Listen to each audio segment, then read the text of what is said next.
She spilled coffee on the most powerful man in New York, and he didn't fire her. He watched her, and that was so much more dangerous. This is the story of Mara Quinn, a woman who built her entire life from scraps, and the man who thought he could walk into her world and leave unchanged. He was wrong. They both were. Stay with me until the end and drop the name of your city in the comments. I want to see how far this story travels. The last reservation of the night arrived at 9:47 p.m., which was 13 minutes later than the booking confirmed, and Mara Quinn had already been on her feet for 9 hours. She didn't let it show. That was the first thing they trained out of you at Verity. The visible weariness, the micro-expressions of strain, the slight drag in your step after hour 7. Verity's floor manager, a former Swiss hotel school graduate named Roland Peck, had a phrase he used during orientation guests. Don't pay $50,000 a year to see your problems. It wasn't particularly warm advice, but Mara had learned over 3 years of working the evening service that it contained a useful truth. The moment you let your tiredness become visible, it became the room's problem. And Mara had enough problems of her own that she kept strictly off these floors. She adjusted the collar of her white uniform shirt.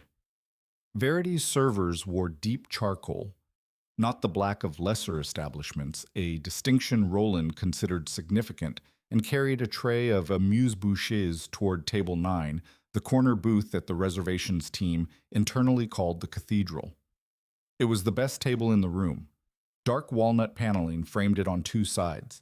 A single candle burned at its center, and the acoustic design of the dining room meant that conversations held there rarely traveled farther than the table itself. Members booked it months in advance. Whatever was said in the cathedral stayed there. Tonight, table 9 had been reserved under a name she didn't recognize, Ashford's Sea Party of 3. Mara set down the amuse-bouche at table 12, paused to answer a quiet question from the sommelier about a Barolo substitution, and then turned toward the entrance as the host, a young man named Felix, who always looked slightly startled, began leading the new arrivals through the room. The man in front was the one her eyes found first. Not because he was conventionally striking, though he was, that in a way that seemed almost accidental, the jaw too clean, the gray at his temples too precisely placed, as if a casting director had approved the details. It was something else. It was the way he moved through a room that was already quiet and made it quieter. The way the other diners, without appearing to look up, somehow tracked him. Callum Ashford was 44 years old, the chief executive of Ashford Meridian Corporation, and he had the particular quality of men who had spent 2 decades making very large decisions. He took up exactly the space he intended to, and not a millimeter more. Behind him came 2 men in dark suits, advisors or lawyers. Mara guessed from the way they carried folders without looking at them, like props they'd forgotten they were holding. Roland materialized at Mara's elbow. "Table 9, he said quietly. "Ashford Meridian, the merger announcement is tomorrow morning. Whatever they need tonight, it happens." Mara nodded once. She'd worked enough of these evenings to understand the subtext. This table matters. Don't let it be memorable for the wrong reasons. She gave them 10 minutes to settle, then crossed the room. "Good evening," she said. "I'm Mara. I'll be taking care of you tonight. Can I start with still or sparkling water, and would you like a moment with the menu, or shall I walk you through tonight's selections?" Callum Ashford looked up from whatever he'd been saying to the man on his left. The look was brief, the practiced, efficient assessment of someone accustomed to processing information quickly, and then he nodded. "Sparkling. And you can walk us through it." His voice was lower than she'd expected, measured like someone who'd trained himself out of rushing. She walked them through the evening's tasting menu, a 12-course progression built around late winter ingredients, the chef's current obsession with fermentation, lending a quiet complexity to each dish. The 2 advisors took notes. Callum Ashford watched her with the same concentrated attention he'd been giving the conversation she'd interrupted, which was either a sign of respect or simply how he processed everything in front of him. She couldn't tell which. She brought the water. She brought the first course. The evening settled into the rhythm she knew well, the soft percussion of silver on porcelain, the murmur of conversation, the particular hush that Verity maintained like a physical substance, something the architecture itself produced. At 10:22, her phone vibrated in the narrow pocket of her apron. She didn't look at it. Rule 1, and she believed in it genuinely. The floor was the floor. Whatever waited outside these walls, waited. Owen was with Mrs. Paulette from the third floor, who watched him 2 evenings a week and called herself his Manhattan grandmother, a title Owen had accepted with the matter-of-fact gravity of an 8-year-old who understood that family was what you built, not just what you were handed. Her phone vibrated again, then a third time. Mara excused herself to the service corridor with the measured pace that Roland called purposeful invisibility, moving without appearing to flee, and checked the screen. Mrs. Paulette. Honey, Owen has a fever. 102.4. He's asking for you. Mrs. Paulette. I have his Tylenol, but he's pretty miserable. What would you like me to do? Mrs. Paulette. Also, he says his ear hurts, just so you know. The ear.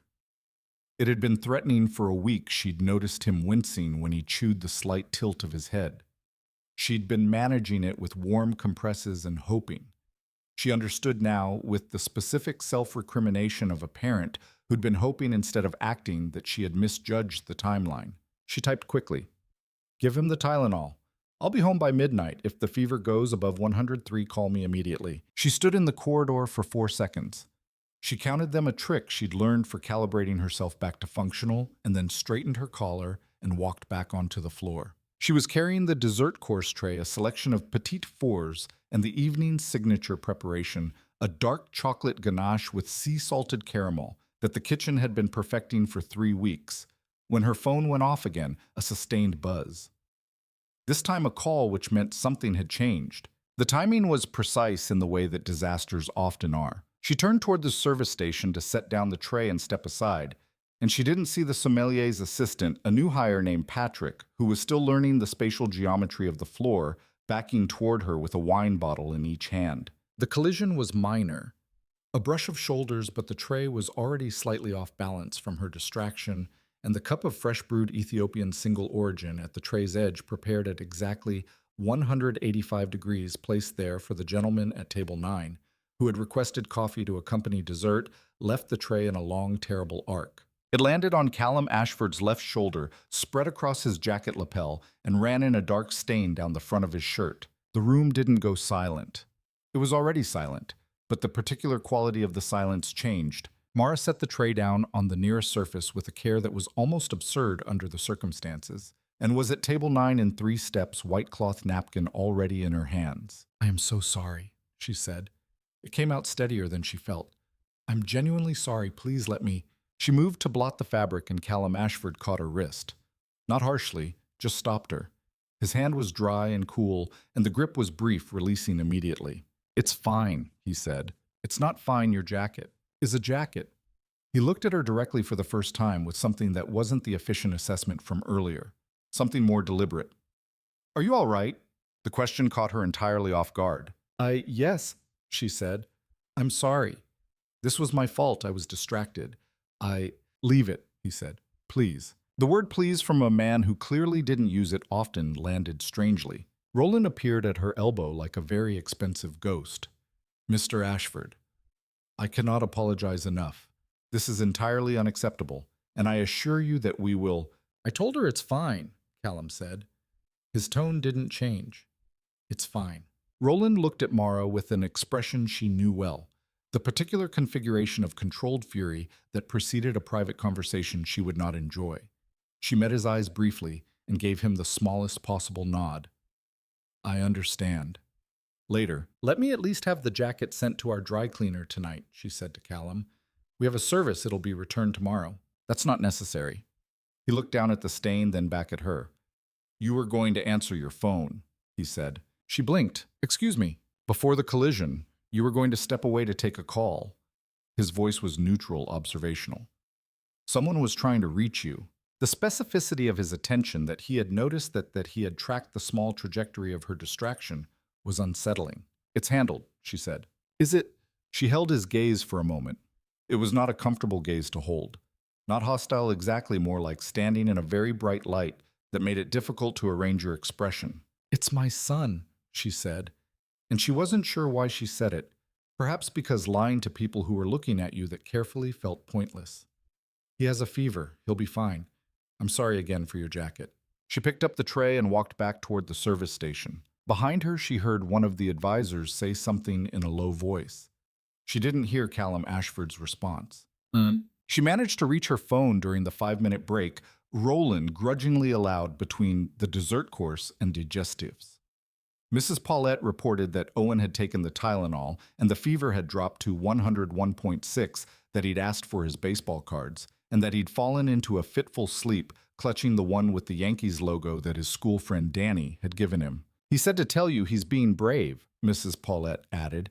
His exact words. Mara pressed her back against the cool tile of the service corridor wall and felt for a moment the full weight of everything she was holding. It had a specific texture, that weight. Not crushing, she'd been carrying it too long for that, but present. Always present. Owen's medication copays, and the lease renewal, and the double shift on Saturday, and the fact that his winter coat was too small, and had been too small since October, and she kept meaning to replace it. She straightened. She went back to the floor. At 11:15, as the last tables were finishing and the room was beginning its slow exhale toward closing, Roland stopped her at the host stand. His face had shifted from controlled fury to something more carefully arranged, which was somehow worse. "Mr. Ashford asked for you specifically," he said. She looked across the room. The two advisors had gone. Callum Ashford sat alone at table 9, a glass of cognac in front of him, looking at nothing in particular. "For what?" she asked. He didn't specify. Roland's voice carried the particular weight of a man who found this deeply irregular and was choosing not to say so directly. "He's been a member here for 4 years. He refers significant business our way." "So," he left the rest implied.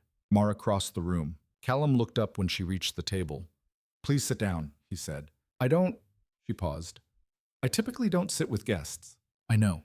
I'm asking you to make an exception." She considered him for a moment. Then she sat on the very edge of the opposite chair in the way that communicated clearly briefly. "I wanted to apologize," he said. She waited. Roland spoke to Patrick, the sommelier's assistant. "He's going to be disciplined. I told Roland that was unnecessary." "You didn't have to do that. I know." He turned the cognac glass slightly on the table. "How is your son?" "He's asleep. Fever's down." She looked at him evenly. "You didn't stay to ask me that." A very small thing moved across his expression, not quite a smile, but something adjacent to it. "No, ho," he said. "I stayed because I'm curious about something." "What?" "You spilled coffee on me during what I'm told was a significant enough evening that my assistant triple confirmed the reservation. You apologized, but you weren't afraid." He held the glass still. "Most people would have been afraid." Mara looked at him. There was something in the quality of his observation, not accusatory, genuinely puzzled, that made her want to answer honestly rather than deflect. "I was afraid of Roland," she said. "Not of you." He seemed to find this interesting. "Why the distinction?" "Because Roland can fire me." She paused. "You're a guest. An unhappy guest is a problem I can apologize my way out of. An unhappy Roland is a problem I take home." He was quiet for a moment, then, "You're very direct. You seem like someone who prefers it." The almost smile again. "I do." He set down the glass. "I hope your son feels better, Mara." She stood. "Thank you, and I'm sorry again about the jacket." "The jacket survived," he said. "Good night." She walked back across the room, aware of his eyes on her back the way you were aware of heat from a source you'd moved away from. She told herself it was nothing. He was a member. She'd spilled coffee on him. He'd been gracious about it in that particular way of men who'd spent so long being deferred to that simple directness had become an exotic novelty. That was all. She retrieved her bag from the staff room, said goodnight to the kitchen, and took the 2 train uptown. Owen was asleep when she got home. His cheek flushed his breathing. Even his baseball card spread across the blanket like a small and carefully curated empire. She pressed the back of her hand to his forehead. Still warm, but better. She changed into her sleep shirt, sat on the edge of his bed for a minute in the dark, and listened to him breathe. Outside, the city made its ordinary sounds. Somewhere 11 floors up from street level, in the particular silence that Manhattan reserves for the hours after midnight. Mara Quinn let herself feel briefly and completely. Everything she had been holding since the phone first buzzed at 10:22. The exhaustion and the worry and the low-grade arithmetic of every month's expenses, and the fact that she was 36 years old and her feet hurt and her son had an ear infection she'd known about for a week and done nothing about because she was tired and stretched thin and managing so many things simultaneously that some of them inevitably slipped. She let herself feel it, all of it, for exactly as long as she could afford to. Then she went to bed. The next morning, Owen's fever was gone.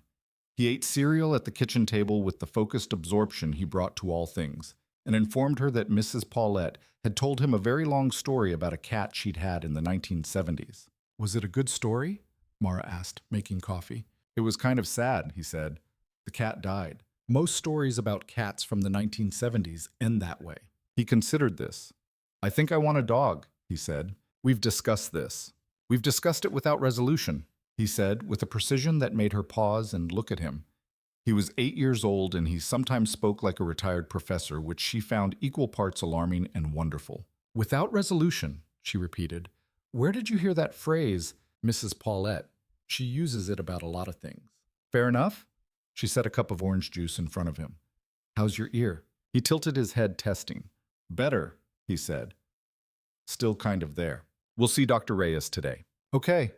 He turned a baseball card over in his fingers, the Yankees one, she noticed. His good luck talisman, apparently. Moms. Are you tired? She looked at him. He was watching her with the careful, quiet attention he'd had since he was very small, as if he were tracking something he wasn't quite sure how to name. I'm fine, she said. You always say that. Because I'm always fine. He gave her a look that was somehow ancient. Okay, he said, and went back to his cereal. She held the warm coffee cup with both hands and looked out the kitchen window at the February sky, which was the particular flat gray of a city winter. And she thought, not for the first time, and not with particular bitterness, just with the matter-of-fact quality of a fact, observed that she was doing this completely alone. She had been doing it alone since she was 27 weeks pregnant, and Derek had sat across from her at their kitchen table in the apartment they could barely afford, and told her with what she could only describe in retrospect as a kind of cowardice dressed as honesty, that he wasn't ready, that he didn't think he could do this, that he needed to figure out who he was. She had asked him to leave, and he had, with minimal drama, which she would later understand was its own particular cruelty, that even his abandonment was insufficient to produce a scene worth being angry at. She had finished the pregnancy alone. She had given birth with her mother on the phone from Phoenix because her mother couldn't afford the plane ticket. She had brought Owen home to a one-bedroom apartment in Inwood, and she had figured it out piece by piece, year by year, and she had built a life that worked. It was enough. Most days it was more than enough. She rinsed her cup and went to get Owen's coat, the too small one, the one she kept meaning to replace. She went back to Verity 4 nights later. Roland met her at the staff entrance with the expression of a man who had rehearsed something. I want to speak with you about Friday evening, he said. I know, she said. It won't happen again. It absolutely won't. He paused. Mr. Ashford, however, another pause. Mr. Ashford has requested your section for his standing Thursday reservation going forward. Mara looked at him. He specifically requested you, Roland said with the careful neutrality of someone navigating something he found irregular but could not argue with. I told him our policy is to assign sections by schedule. He said he understood the policy and was making a preference known. A beat. He also left this at the host stand for you. He held out a small envelope, the kind hotels used for keycards with her name written on it, in a hand that was precise without being showy. Mara Quinn for her son. She didn't open it at the staff entrance. She opened it in the small bathroom off the service corridor alone because she understood instinctively that whatever was inside deserved a private reaction. Inside was a gift card. She turned it over. It was from a children's clothing store 3 blocks from Verity. Good quality, practical, the kind of place she passed sometimes and didn't go into. The amount on the card was $250. There was a small note card for the winter coat. C.A. She stood in the bathroom and looked at it for a long time. She was not someone who accepted things. That was not a pride she'd cultivated consciously. It was simpler than that, more structural. Accepting things from people who didn't owe her anything in her experience always cost more than the thing itself. There was always a weight that came with generosity from the powerful. She had learned that early and held it tightly. She put the card back in the envelope. She went through her section setup. She did not set the envelope aside in her bag to deal with later. She brought it to the host stand.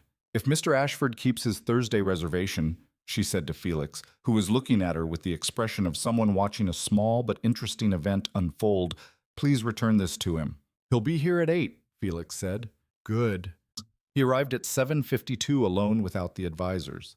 He was in a different suit, charcoal, rather than the navy of Friday, and he moved through the room with the same quality of quieting everything around him, which Mara was beginning to understand was not an effect he cultivated, but simply what he was. She brought him water and a bread course and waited until the right moment, and then she set the envelope on the edge of the table. "This is yours," she said. He looked at it, then at her.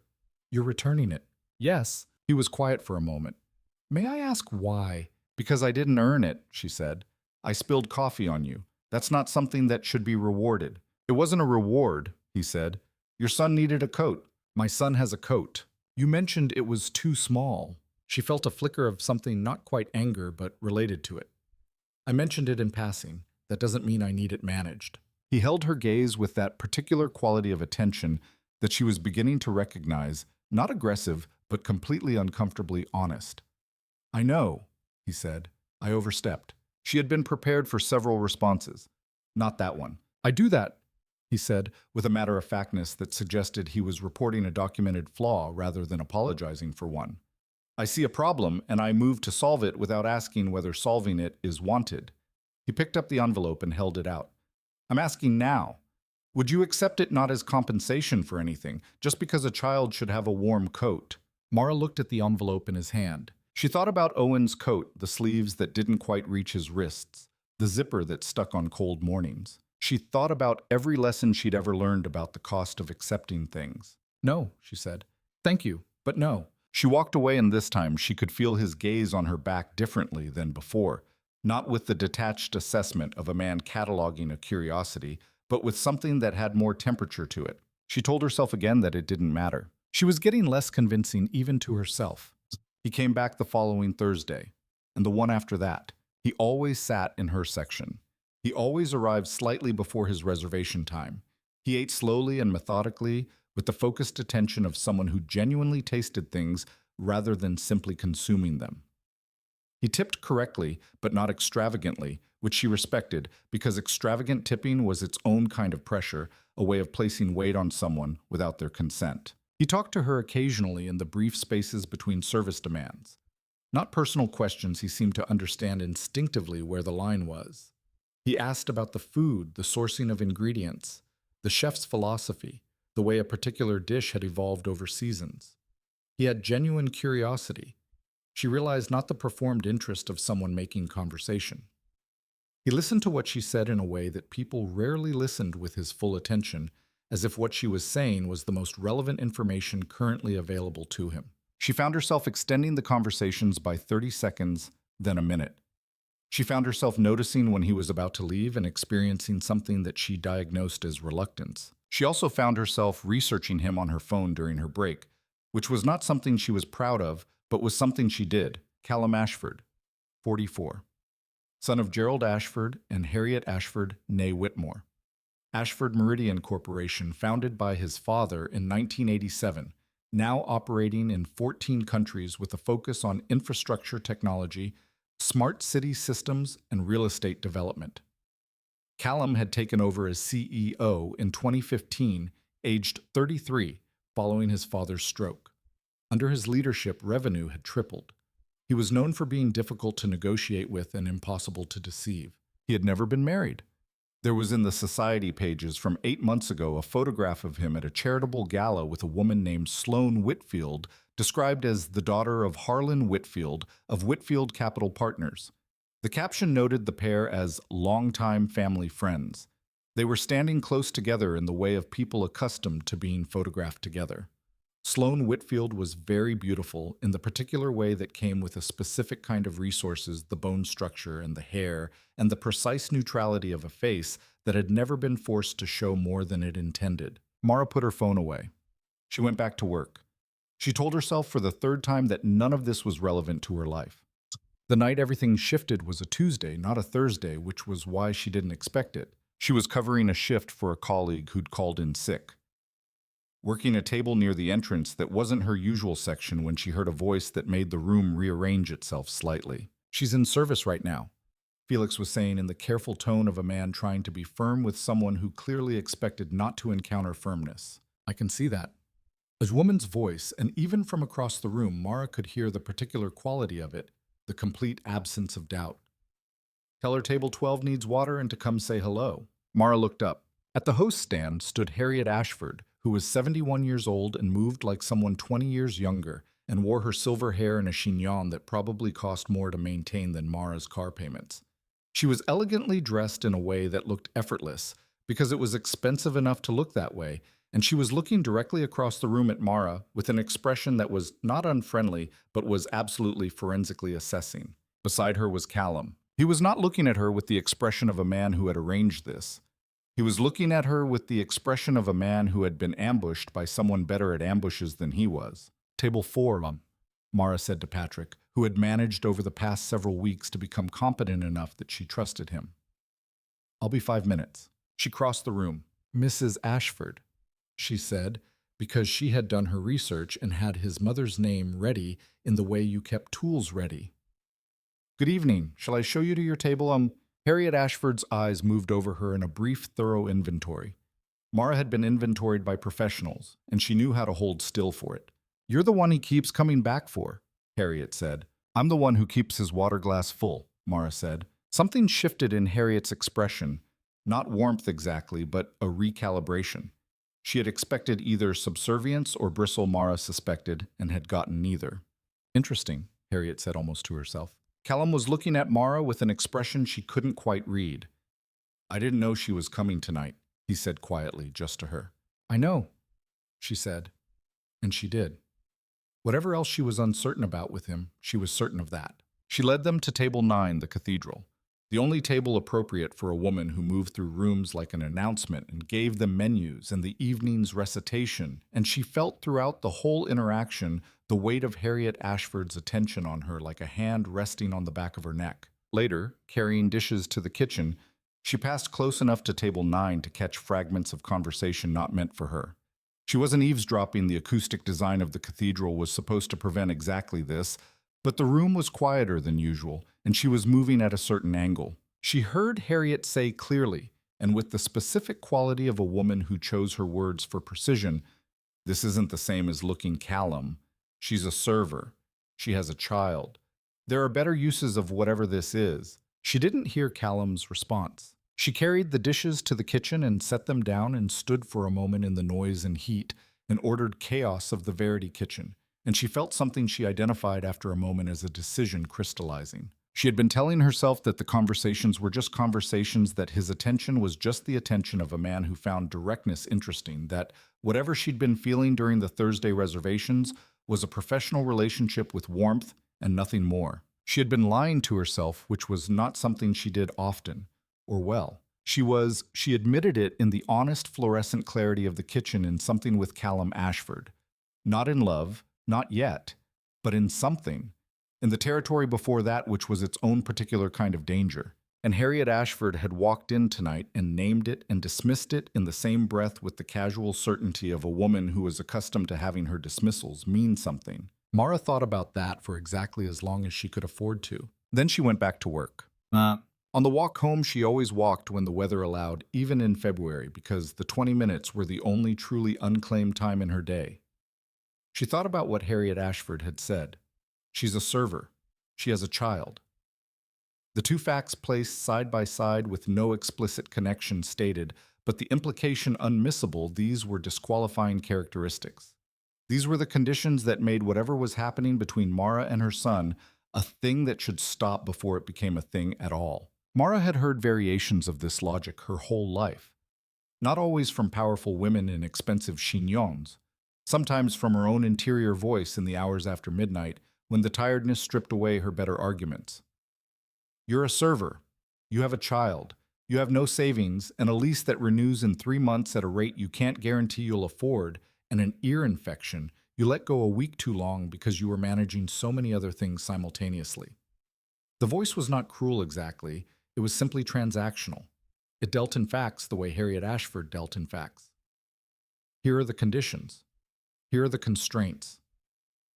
Here's what the conditions and constraints mean for the available options. What the voice didn't account for, what Harriet's logic didn't account for, was that Mara Quinn had been hearing variations of "this is not available to you" since she was 19 years old, when she'd tested into the culinary scholarship at the Institute of the Gastronomic Arts. And her mother had cried and told her it was too far and too expensive for a girl from their neighborhood, even with the scholarship. She'd gone anyway, She had been going anyway every time for 17 years. The habit was too ingrained to break now. She stopped at a deli near her building to buy Owen a bottle of apple juice for the morning. He was in a phase where apple juice with breakfast was essential to his personal constitution, a fact he had communicated with some urgency. And she was at the refrigerator door when her phone buzzed. A text. From a number she didn't have saved but recognized anyway. "This is Callum. I got your number from the reservation system. Roland confirmed this was permitted, given my membership, but I want to acknowledge it's unusual, and if you'd prefer I not contact you this way, I won't." She looked at the message for a moment. "My mother said something tonight that I want to address." I don't know what she said specifically. I was speaking with Felix when she sat down with you. But I know how she sounds when she's deciding something, and I'd like to know what she decided. Mara took the apple juice to the counter and paid for it and walked the 2 blocks home and stood in the elevator with her bag and the juice and her phone, and she wrote back. She said she was curious about what this is. I think she wasn't actually curious.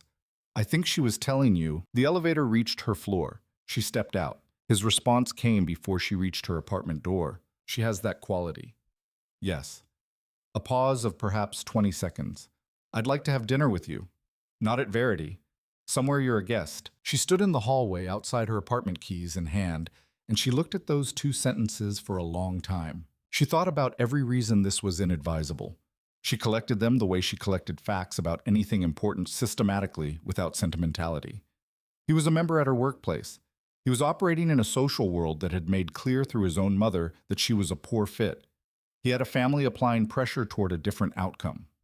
She was a single mother with limited resources and enormous responsibilities, and absolutely no margin for the particular kind of damage that came from investing in someone who wasn't available in the ways that mattered. She thought about all of this, and she thought about Owen saying, "You always say you're fine with that ancient, careful attention." And she thought about the way Callum Ashford had asked in the immediate aftermath of the coffee spill, "Are you all right?" Not, "Are you going to be fired, or can you be replaced tonight?" But the specific direct version of the question that meant you specifically as a person. She unlocked her apartment. She set down her bag and the apple juice. She checked on Owen, who was deeply asleep. His cheek pressed against the baseball cards, breathing evenly, the fever entirely gone. She sat on the edge of his bed in the dark for a moment, listening. Then she went to the kitchen table and typed, "Not Verity," somewhere new to both of us. "You pick." She sent it before she could think too carefully about what she was doing. His response came in under a minute, Saturday, 7:30. "I'll send the address." She put the phone face down on the table. She looked at the ceiling. She allowed herself for a very limited time the specific sensation of a person who has done something they fully understood and chose anyway, which was different from impulsivity and different from surrender, and was its own particular kind of courage, even when it was also possibly a mistake. Then she made a cup of tea, reviewed Owen's school calendar for the week, and went to bed. Owen the following morning asked her if she was happy. He asked it with the directness of a child who did not yet have the social conditioning to recognize the question as presumptuous. He was eating his cereal. He looked up. He said, "Mom, are you happy?" She looked at him for a moment. "What makes you ask that?" "You were humming," he said. "You don't usually hum." She thought about this. "I was humming in the kitchen before you made coffee." He tilted his head. "It was kind of nice." Mara looked at her son, who was 8 years old and had 3 missing teeth and a Yankees baseball card tucked under his cereal bowl for reasons she'd stopped asking about, and who had been paying attention to her in the careful, quiet way he always had, tracking the presence or absence of something she couldn't always name. "I think I might be," she said. He nodded, satisfied, and went back to his cereal. "We're still not getting a dog," she added. "I know," he said. "But we could talk about it." "Without resolution," she said. He grinned at her. "Without resolution," he agreed. She poured her coffee and stood by the window and looked out at the February sky, which was the same flat gray it always was, and she felt cautiously with all the awareness of a woman who knew exactly what she was risking, something that resembled the beginning of something. The restaurant he chose was in the West Village, on a block that still had the proportions of an older city. Narrow brick-faced buildings, stoops that were actually used a wine bar at the corner with a chalkboard menu she could read from the sidewalk. The place itself was called Marin, which she didn't think was accidental, and it was the kind of room that had spent a lot of money looking like it hadn't spent any money. Mismatched chairs, exposed brick candlelight, that was genuinely rather than decoratively dim. Good linen napkins folded simply. A short menu that changed daily. She arrived 2 minutes early because she was constitutionally unable to be late to things, and he was already there, which she noted without comment. He stood when he saw her. This was she reflected either an old-fashioned courtesy that he'd been raised to perform, or something more particular. She didn't yet have enough data to know which. "You found it," he said. "I'm from New York," she said. "I find everything." He smiled at that, a real one, the first she'd seen from him, which was different in kind from the almost smiles she'd catalogued over the previous weeks. It moved everything about his face, which was somehow surprising. They sat. A server who was approximately 22 and moved with the relaxed confidence of someone who believed in what they were serving took their drink orders, and Mara watched Callum interact with him genuinely, without the slight automaticity she often observed in people accustomed to being served, and added it to what she knew. "You know how to be a guest," she said. He looked at her. "Most people in restaurants aren't thinking about that. Most people who've only ever been guests aren't." She unfolded her napkin. "You do, though. You understand what the room requires." He was quiet for a moment. "I spent a summer working a hotel kitchen when I was 19, he said. "My father's idea. He believed you couldn't run a business until you'd been at the bottom of one." A pause. "I thought he was punishing me for something at the time. I was wrong."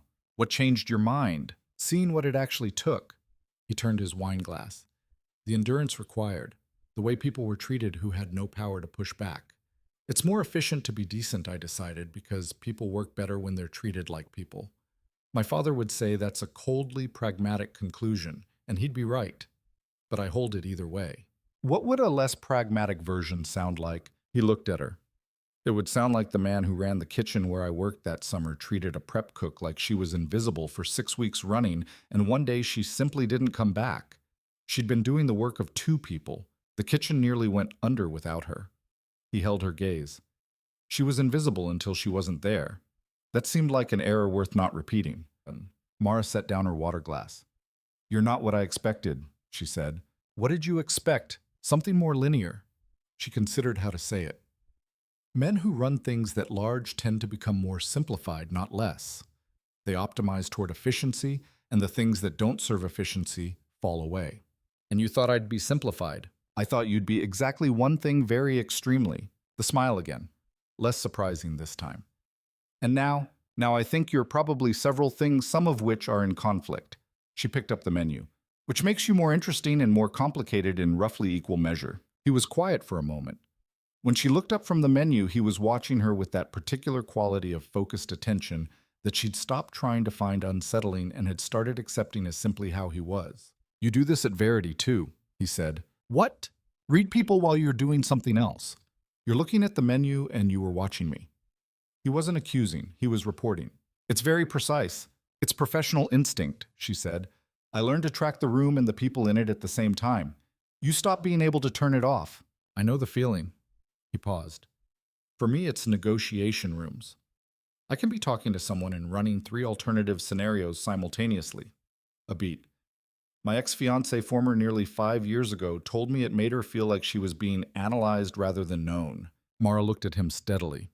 "Was she wrong?" A pause. "Not entirely," he said. "I was better at assessing her than I was at knowing her. They're not the same thing." "No," she agreed. "They're not." The food arrived. It was excellent, a quiet, honest cuisine that relied on good ingredients and no excess, the kind of cooking Mara recognized as technically controlled and philosophically sincere. She said so, and they spent 20 minutes talking about food in the way of 2 people who took it seriously. The difference between cooking for sustenance and cooking as expression. The particular discipline of restraint. What it meant when a menu was honest about what a kitchen could do. She hadn't had a conversation about food like this, she realized, in a very long time. She'd had the professional version, the server's version, the version where she was delivering information about someone else's work. She hadn't had this 2 people at a table with equal investment in the subject, neither performing expertise. "You trained," he said. It was not quite a question. "Culinary arts scholarship," she said. 2 years, then I left." She didn't elaborate immediately. He waited without prompting. "I was pregnant," she said. "It wasn't a difficult decision, actually. Some people treat it like it should have been a tragedy, giving something up. It didn't feel that way." He was the most straightforward decision I've ever made. She looked at her plate. I don't miss the career I didn't have. I miss knowing who I might have been if I'd finished. That's a different kind of missing. You would have been a chef, he said. The way you taste things, the way you describe what's in front of you. That's not just knowledge, it's instinct. Might have been, she said. I'll never know. Could you go back? She looked at him. I have a 9-year-old, she said gently but precisely. I have 2 jobs and an apartment lease that renews in 7 weeks at a rate I haven't confirmed I can manage. I'm not in a season of going back to things. He nodded, and she appreciated that he didn't follow up with the inevitable optimistic reframe that people offered when they didn't understand what constraints actually felt like from the inside. What season is it? He asked instead. She thought about that. Endurance, she said finally, with occasional windows of something else. Like this. She met his eyes. Like this, she said. They walked after dinner because neither of them was ready to stop. The West Village in February was cold enough to require intention, but not brutal. The streets largely to themselves, the brownstones lit from inside with the particular warmth that suggested ordinary domestic life continuing behind the glass. He didn't reach for her hand. She noticed the space he maintained deliberate and consistent. He was not performing restraint. He was actually restraining. There was a difference she could feel. Tell me about Owen, he said. She told him. She told him about the baseball cards and the too small coat and the way he spoke sometimes like a small professor who had lived several previous lives. She told him about the Yankees card from Danny, which was treated with the reverence reserved for sacred objects. She told him about the morning after Verity, when Owen had asked her if she was happy, and she hadn't been able to immediately answer, and the texture of that moment, the 8-year-old's capacity for the precise question. Callum listened the way he listened to everything completely. He sounds extraordinary, he said. Not in the way parents say their children are extraordinary, in a specific way. He is specific, she said. He's the most specific person I know. Does he know about... He stopped. About Thursday nights. She glanced at him. No, I don't talk to him about things that aren't certain. What makes something certain enough to mention staying power, she said simply. He was quiet for half a block. I can be here next week, he said, and the week after. I can tell you that with considerable confidence. That's 2 weeks, she said. That's not a pattern yet. How long does a pattern take? Long enough that I'd trust it with a 9-year-old's perception of the world. She stopped at a corner, turning to face him. He's been very carefully maintained the understanding that it's him and me. That's not a fragile thing, it's actually very solid, but it's also a structure. You don't disrupt a structure without being certain of what you're replacing it with. He looked at her in the amber light of the street lamp. He was very still in the way she'd noticed he became when something was being said that he was taking seriously. I understand, he said. I'm not asking for anything from you, she added, because she wanted to be precise about this. I'm telling you how things are. Those are different statements. I know the difference, he said, and I'm not going to tell you that I figured out the geometry of this. I haven't. A pause. But I'd like to keep having dinner. In non-Verity environments. Correct. She started walking again. Okay, she said. He fell into step beside her, and neither of them said anything for a while, and the silence was the comfortable kind which she noticed and catalogued and was careful about. 3 weeks later, Callum's personal assistant forwarded a calendar invitation to her phone, an address, a time, a note. Owen might like this. No pressure. The invitation was for a Sunday afternoon, the Museum of Natural History, a new exhibit on astronomy that had been receiving significant coverage, and attached to the invitation was a second note that read, I recognize this is a significant step, and I'll understand completely if you'd prefer not. I wanted to offer... She read it twice standing in the Verity staff room before the Saturday evening shift. She thought about it throughout the service. She thought about it on the walk home, in the particular productive silence her mind maintained when she was working through something that mattered. She thought about Owen asking if she was happy. She thought about patterns and what made them. She texted him. He likes space, more than baseball, actually. He'll be insufferable with the questions. The response came at midnight when he was apparently still working. I would genuinely welcome that. Sunday was cold and clear, and Owen wore his new coat. She had bought the new coat alone with her own money and some creative reallocation of the month's budget, because it had been too small, too long, and they took the subway uptown, and she introduced them on the museum steps with the controlled, careful quality of someone handling something that could break if mismanaged. Owen, she said, this is Callum, a friend of mine. Owen looked at Callum with the precise measuring assessment that she recognized as her own quality, appearing in him as it often did, surfaced by genetics in a face that was entirely his own. Do you know about space? Owen asked. Some, Callum said. Less than you, probably. Owen considered this. That's okay, he said. I can tell you things. I was hoping you would, Callum said. Owen reached up and took Callum's hand. Not Mara's Callum's, without apparent self-consciousness, the way children reached for people they decided were trustworthy before the adult mind could intervene and said, the first thing is the size. Most people don't actually understand the size. Callum let himself be led. He looked over Owen's head at Mara briefly, and she saw in his face something that was not the controlled, measured quality she'd cataloged over 2 months of Thursday evenings. Something that was less controlled and more present, and that she recognized because she'd been feeling the same thing herself for weeks and not allowing herself to name it. She named it quietly in her own interior, standing on the museum steps in February sunlight. Then she followed them inside. The afternoon was perfect in the way that unplanned things sometimes were not the performed perfection of an occasion that had been arranged to be enjoyable, but the actual thing arrived at sideways when nobody was trying. Owen was luminous. He led Callum through the exhibit with the focused authority of someone who had done the reading and was prepared to share conclusions. He explained stellar distances by reference to baseball diamonds and time zones, which was his current preferred metaphor system.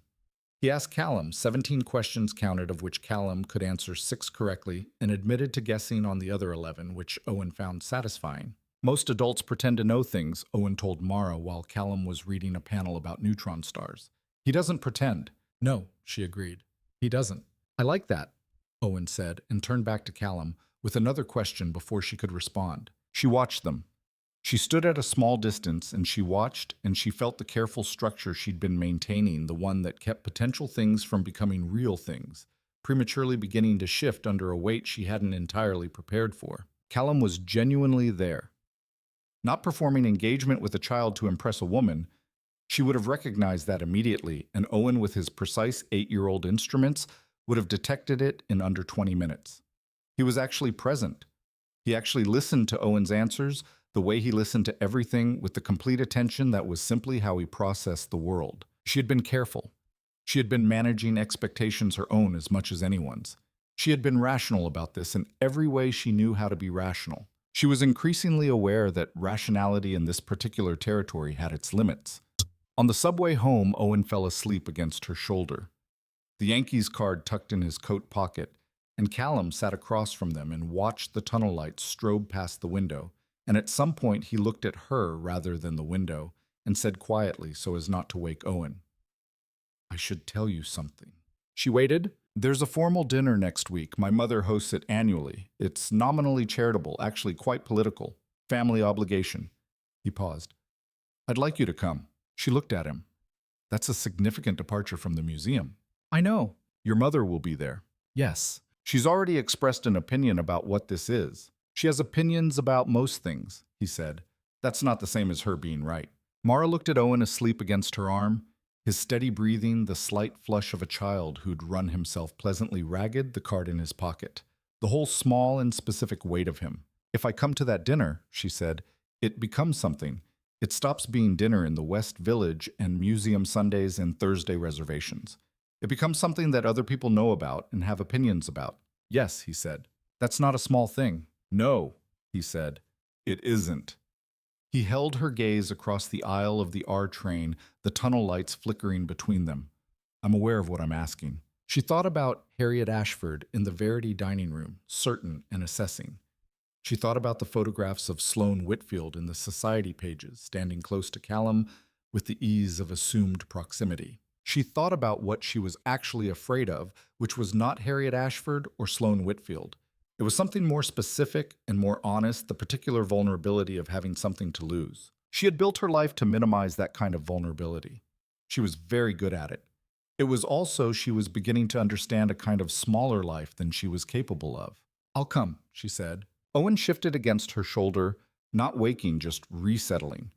She put her hand over the pocket where the Yankees card was reflexively a gesture of containment. Across the aisle, Callum Ashford looked at her with the expression of a man who understood exactly what she'd just agreed to, and she could see in it, underneath the control, underneath the precision, underneath all the things he'd trained himself into something that was afraid too. She found that oddly steadying. The Ashford Foundation dinner was held in a townhouse on East 71st Street that Harriet Ashford had owned since before Callum was born, which meant since before a lot of things. It occupied 4 floors and the garden level and had been featured in 3 different architectural magazines in the 1990s, when Harriet had renovated it with an architect whose name she mentioned the way other people mentioned family members. Mara wore a dress she'd bought at a consignment store in Chelsea. Deep burgundy silk crepe, from a label she recognized as significant, the fabric still immaculate despite being someone else's first. She'd paid $50 for it. She assessed in the bathroom mirror while Owen slept down the hall, under Mrs. Paulette's supervision, like someone who belonged in rooms like the one she was about to enter. She had the bones for it. Her mother had always told her this, meaning it as the compliment it was. Callum sent a car. She'd asked him not to, and he'd replied that this was the one logistical concession he wasn't going to make, which was the kind of small firmness she was learning to recognize and not fight. He was waiting in the entry hall when the car arrived, which meant he'd been watching for her, which meant something that she logged without labeling. He looked at her for a moment. "You look—" He stopped. "Presentable," she offered. "That was not the word I had in mind." He extended his arm, which she took because it would have been strange not to, and led her into the townhouse, and Mara breathed in and breathed out and went through the door. The room was everything she'd expected. The particular geometry of old money, which was different from new money in ways that were hard to specify, but impossible to miss, the lack of ostentation, the confidence that required no demonstration. 40 people approximately in that size of gathering that felt intimate, but was in fact carefully curated. She recognized 3 faces from the society page and 2 from the business section of the Times. And there was Harriet Ashford in gray silk, moving through the room with the absolute assurance of a woman in her own house, which was where she felt most powerful and intended you to feel it. She saw Mara across the room. Something moved through her expression, controlled and then recalibrated. She crossed toward them with the measured pace of someone who had decided to handle this directly. "Callum," she said, and kissed his cheek, and then she looked at Mara with the specific quality of attention that Mara had been expecting since the night at Verity. "And this is the woman from the restaurant." "This is Mara Quinn," Callum said. Harriet extended her hand. Her grip was cool and specific. "I've heard you're direct," she said. "I've heard the same about you," Mara said. A silence of approximately 3 seconds. Harriet's expression moved through something and came out the other side. Not warmth, still, not that, but the particular expression of a woman who had expected one thing and received another. "Let me show you the garden paintings," Harriet said, which was not a question. Callum's hand tightened almost imperceptibly on Mara's arm. She covered his hand with her fingers briefly. "I have this." She followed Harriet to the south wall, where 3 large canvases depicted the garden through seasons. Harriet stood beside her looking at the paintings and spoke without preamble. "My son has been more himself in the past month than I've seen him in 3 years, she said. "I want to be clear that I've noticed that." Mara waited. "I also want to be clear," Harriet continued, "that this family has obligations that have been in construction for longer than you've known him. They're arrangements, alliances, I'll call them, by their honest name, that were made with the expectation of being honored." "Sloane Whitfield," Mara said. Harriet looked at her directly. "You've done your reading." "I do it with things that matter to me." Another silence. Harriet looked back at the paintings. "My son is not a man who does things carelessly. If he has brought you here, it is not on an impulse." She paused. "That is not a compliment or a criticism. It is simply a data point." She turned. "But you should know what you're stepping into. There are people in this room who will not be gracious. There is an architecture of expectation that predates you significantly." "I know," Mara said. And I was told at 20 that I couldn't go to culinary school," Mara said. "I went anyway. I've been going anyway for a long time. I'm not particularly impressed by architecture." Harriet looked at her for a long moment. Something moved in her face that was for the first time genuinely complex. Not the forensic assessment of earlier, but something less certain and more human. "You'll need to be better than impressive," Harriet said finally. For his sake. A pause. He has been alone for a long time in ways that have cost him. I won't pretend that doesn't concern me. I know, Mara said again. Harriet gave her one last look, long and private in its quality, and then turned toward the room. The canapes are excellent tonight, she said, returning to the register of a hostess. The chef is someone I've been using for 12 years. You should meet him. And she walked away, leaving Mara to stand in front of the garden paintings for a moment, processing what had just happened, which was not a welcome exactly, and was not a dismissal, and was something in between that she would need to examine more carefully when she had time for it. She turned back toward the room and found Callum watching from across the space with an expression that was entirely unguarded. She crossed to him. Your mother is remarkable, she said. She's terrifying, he said. Those aren't mutually exclusive. She took a glass of wine from a passing tray. She loves you. That's what the terror is for. He looked at her. How are you? Good, she said. And she was. She was genuinely actually good, which surprised her. There's someone across the room who's been watching us since we came in and is working his way over. Dark suit, short gray hair expression, like he's done a calculation and doesn't like the result. Callum didn't turn. Harlan Whitfield, he said. Sloane's father. Yes. Then I imagine this is about to get more interesting, Mara said, and she felt to her own faint surprise entirely calmly ready. She was done disappearing before she'd started. She was done being invisible. She had not come this far through all the years and the work and the ordinary daily endurance to become a woman who stood at the edge of something real and stepped back because the room was unfamiliar. She stood her ground. Harlan Whitfield arrived. He extended his hand with the practiced warmth of a man accustomed to rooms like this and said, Harlan Whitfield, and you must be Mara Quinn, she said, and shook his hand and met his eyes and smiled without apology. Behind his shoulder, across the room, Callum Ashford was watching her with the expression of a man who was in some specific and irreversible way done for. The dinner itself was served in a room that seated 40 at long tables, set with silver, that was old enough to have a history. Mara was seated 4 chairs from Callum, a small distance that had clearly been arranged, she suspected, by Harriet for reasons she was still deciphering, and directly across from a woman named Celia Hartwell, who was the wife of one of Ashford Meridian's major board members, and who asked Mara within the first 5 minutes what she did. I work at Verity, Mara said. Celia Hartwell had the quality of a woman who processed information before expressing it, which Mara respected. The members' club, she said. Not a judgment, an orientation point. Yes. And do you manage there? I'm in service, Mara said. The table adjacent fell slightly quieter. Not conspicuously, these were people accustomed to maintaining surface, but measurably. I see, Celia said, and in that particular way that meant I am doing the math, and it is coming out unexpectedly. She's also a trained culinary artist, said the man on Mara's left, which was startling because she hadn't been introduced to him, and he had been listening to his own conversation.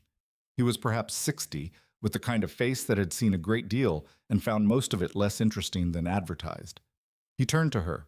Marcus Aldrin. I'm on Harriet's board. Mara looked at him. I didn't mention that. Harriet did you, he said, before you arrived. He picked up his wine glass. She said the woman Callum is bringing has a culinary arts background and runs a restaurant floor with more competence than most managers I've employed, which is high praise from Harriet for the record. She fires managers. Mara processed this. Harriet had described her before she arrived with something approaching endorsement. This was not what she'd expected. She also said, Marcus added more quietly with the air of a man providing useful intelligence, that you had nerve. Harriet considers nerve a primary qualification. Mara looked down the table toward Harriet, who was in conversation with 2 people and gave no indication of awareness that she was being discussed. But there was in the very precise way she didn't look the quality of someone who was tracking exactly what was happening and had arranged it deliberately. She's strategic, Mara said. Comprehensively, Marcus agreed. The question is whether her strategy is in your favor or against it. In my observation, and I've known her 30 years, she reserves that kind of introduction for people she's already decided she can work with. He paused. For what that's worth. For what it was quite a lot. Across the table, Celia Hartwell was watching her with recalibrated attention. Forgive the question earlier, she said. I was taking a shortcut. I take them too, Mara said. Sometimes the shortcut is wrong. Yes, Celia said. Sometimes it is. They talked through the fish course about restaurant economics. and the way Manhattan's dining landscape had changed in the past decade, and by the time the main course arrived, the slight adjustment in the table's atmosphere had resolved into something approaching normalcy.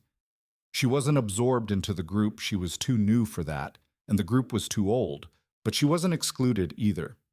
She occupied her chair with the quality she'd been cultivating for years without realizing it was cultivatable presence without apology. Later, when the party had moved to the drawing room for coffee and the conversations had subdivided into smaller clusters, Callum found her standing near the window with a cup of tea. "You survived," he said. "I usually do," she said.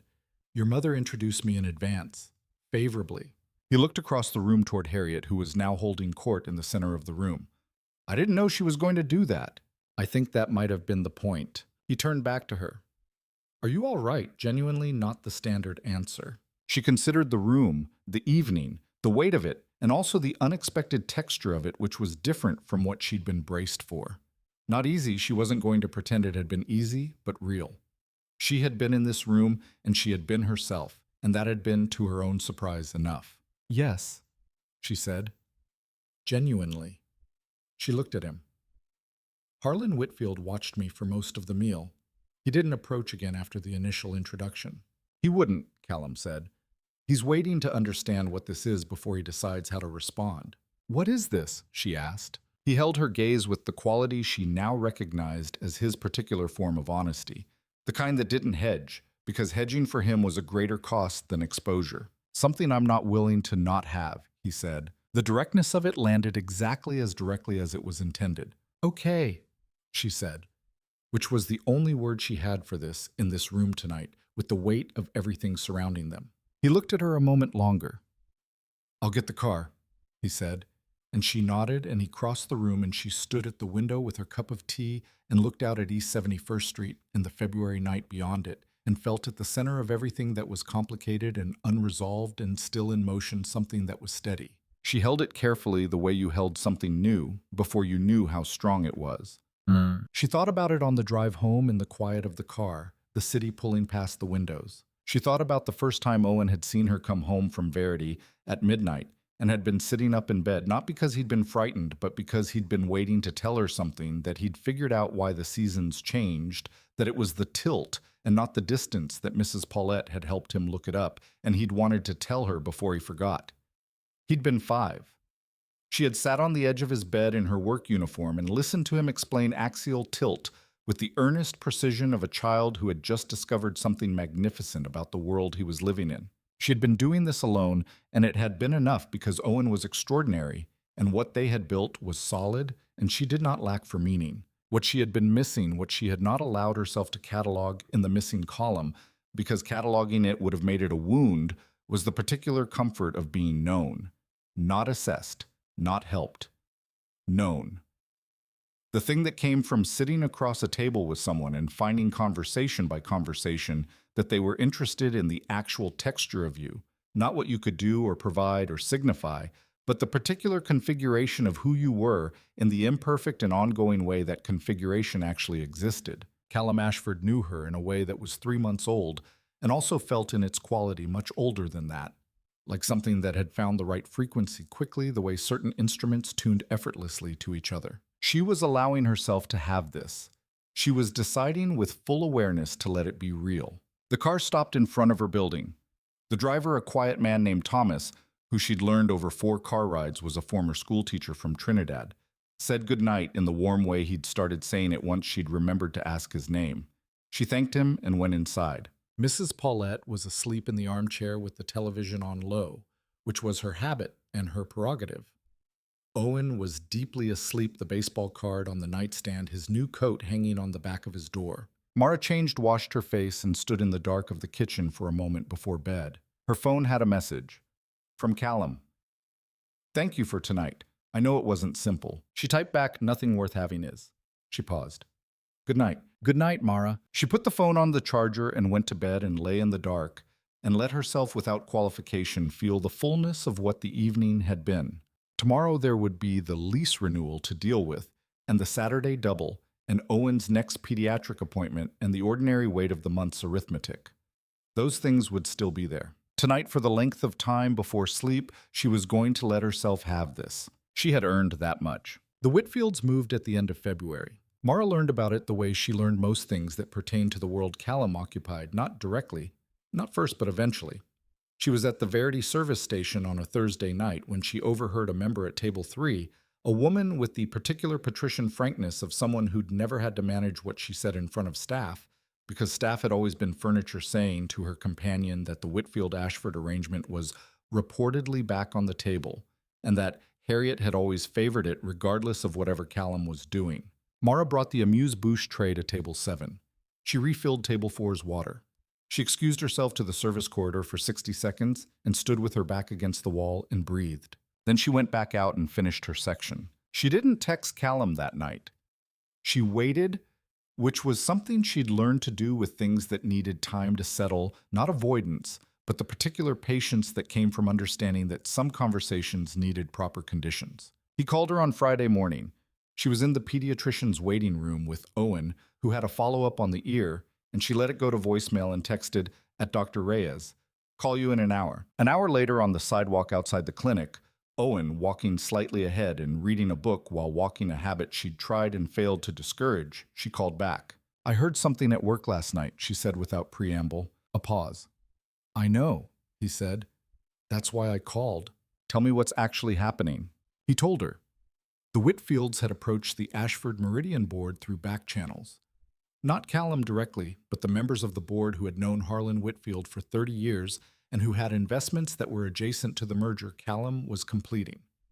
The conversation was that the merger required investor confidence, and investor confidence required in certain corners of that world a demonstration of stability.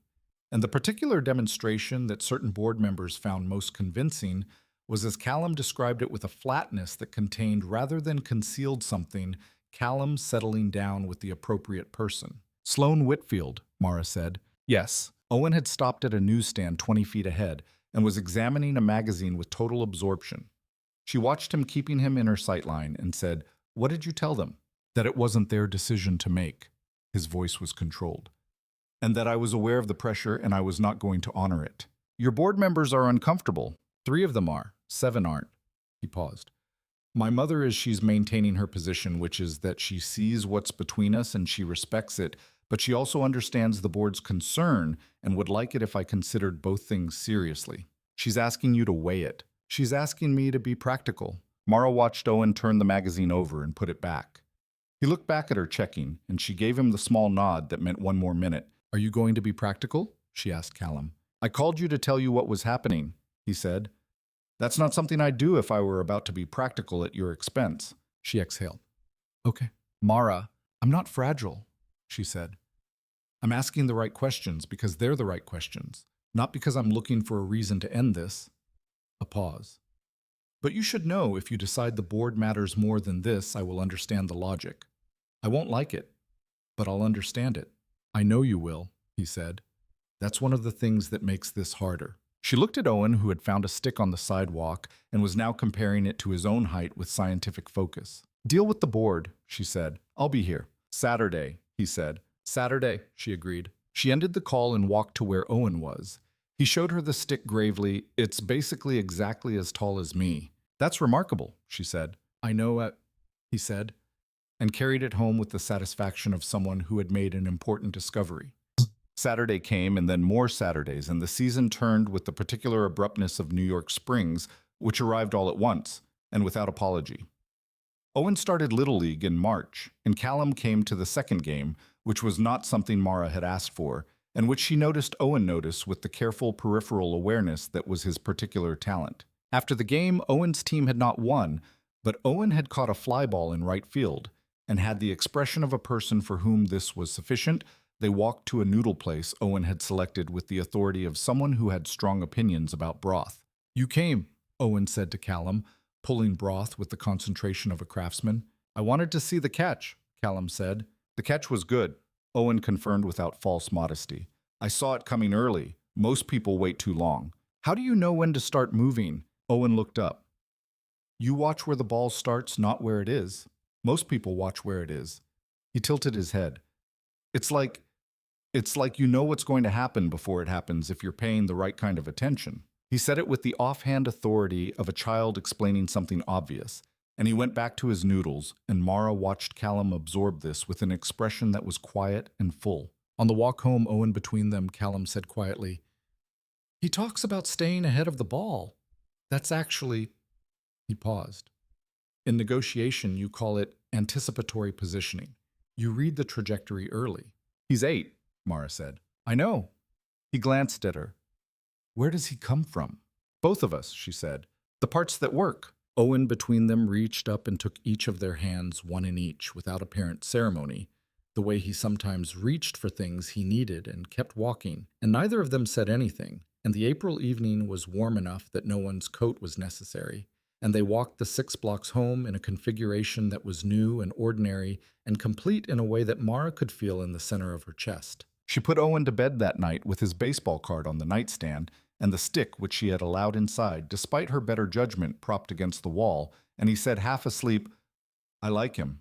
"I know," she said. "Do you like him?" "Yes," she said. "Okay," he said, and was asleep inside 30 seconds the way only children could manage. She closed his door quietly and found Callum in the kitchen looking at the city through the window. He'd been in her apartment 3 times. He moved through it with the careful consideration of someone who understood he was a guest in a space that had its own grammar. "He should probably not hold my hand in public," Callum said when she came in. "He'll be older soon, and boys get—" "He does what he does," Mara said. "Don't manage him." "I wasn't—" He stopped. "You're right. I was. I'm sorry." She sat on the kitchen counter, which was her thinking position. "He knows his own mind. That's not something to regulate." "I know." He turned from the window. "I'm not used to this. Not in this specific configuration. Children. The ordinary of it." He said the word ordinary with a quality she recognized as someone describing something unfamiliar. The stick he brought home. The baseball cards. The way he asks questions without monitoring whether they're acceptable questions. He looked at her. "I grew up in houses where everything had an occasion. This is—" He paused, looking for the word. "Inhabited." She looked at him. She thought about the hotel kitchen at 19, the management philosophy, the way he moved through rooms. She thought about what it cost a person to spend 44 years learning to be excellent at things, and not learning this. "You can stay," she said. "For dinner, if you want. I'm making the pasta thing Owen requests approximately weekly." He held her gaze. "The pasta thing. I'll explain the pasta thing." "I would like that," he said. But April settled in, and the thing between them settled too into the particular texture of something real, not frictionless, not uncomplicated, but genuine in the way that only things tested by the ordinary could be. He came on Saturdays when the schedule allowed. He texted her things he'd read that reminded him of conversations they'd had. She sent him photographs, sometimes Owen's catch preserved forever in her phone, the first proper spring day when the park was suddenly full, a plate she'd composed at Verity that she was particularly proud of. He responded to all of them with the attention he gave everything. It was also she was aware and honest with herself about it, still unresolved in its larger architecture. The board, the Whitfields, the particular social world that had its own gravitational rules that she was not yet inside. These things had not gone away. They had simply been held in parallel with the Saturdays and the pasta and the baseball games, while Callum managed them in the way he managed most things, with deliberate patience and the willingness to take the long position. She did not ask him to hurry. She understood timelines and the management of them. She also understood in the honest inventory she kept that there was a version of this that ended with him choosing the architecture over her, and that she had to hold that possibility alongside everything else. She held it. She kept going. The first real collision happened on a Tuesday in late April, when she wasn't expecting it. She was walking Owen home from school. He had baseball practice on Tuesdays, and she'd been late leaving Verity from a prep shift, so she was still in her work clothes, the charcoal uniform visible under her jacket, when she saw them coming from the opposite direction on West 77th Street. Sloane Whitfield was in person. Everything the photographs had suggested, the particular beauty of resources and genetics combining to their best effect, the specific ease of someone who had never had to fight for physical space.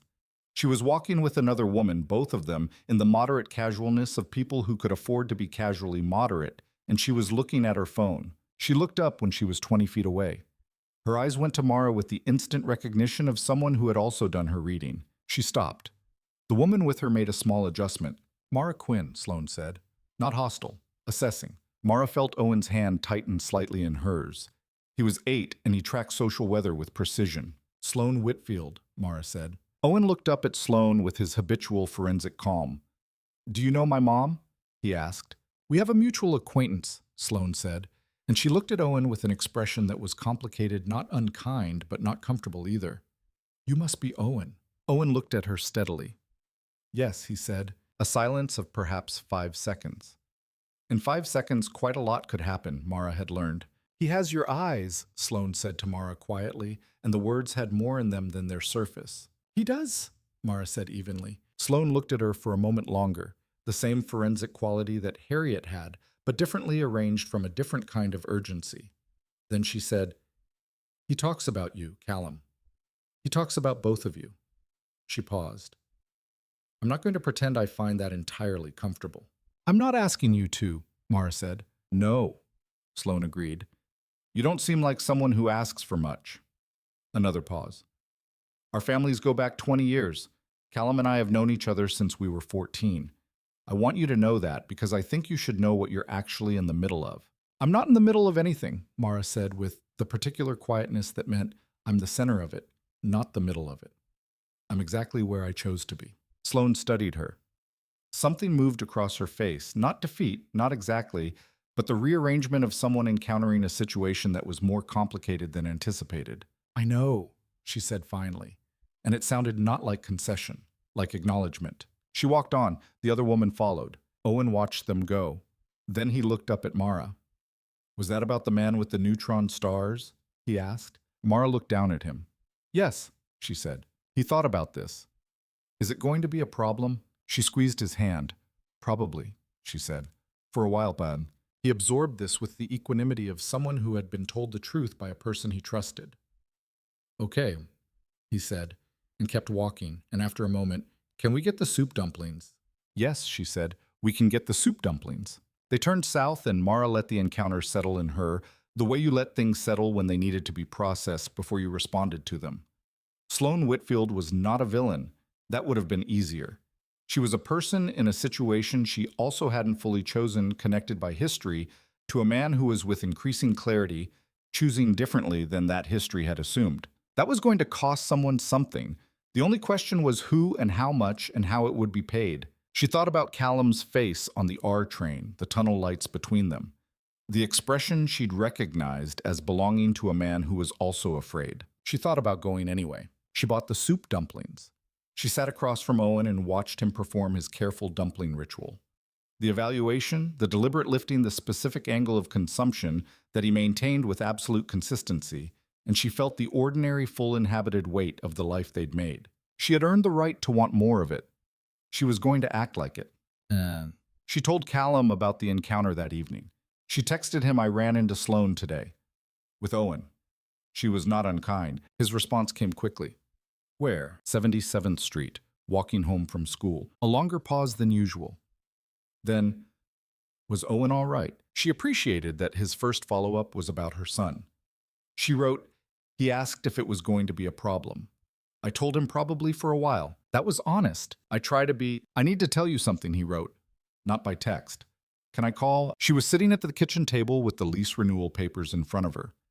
The monthly figure for renewing had come in that afternoon $300 higher than her current rate, which was not a surprise but was a problem. She set the papers aside. Yes, she wrote. He called in under a minute. My board has requested a formal meeting with me next week, he said, about the merger's investor relations. The Whitfields have made their position explicit. Harlan Whitfield told 2 board members that the investor syndicate he heads will reduce their commitment if the merger closes without, as he put it, appropriate leadership stability at Ashford Meridian. That's extortion, she said. It's the language of old money, which is a more sophisticated version of the same thing. His voice was controlled, but something underneath it was not. What does that mean for the merger? Losing Whitfield's syndicate doesn't kill it. It complicates the valuation and slows the timeline. He paused. My mother has called me twice today. She's not asking me to end this. She's asking me to consider whether the timing... He stopped. Whether the timing is right, Mara said. For him. For this. Yes. She looked at the lease renewal papers. The $300 increase. The lease that expired in 4 weeks. She thought about the particular texture of the last 3 months. The West Village restaurant, the museum, the baseball game. Owen's hand in both of theirs on the walk home, the pasta thing explained in her kitchen, the conversations that found their frequency quickly and kept it.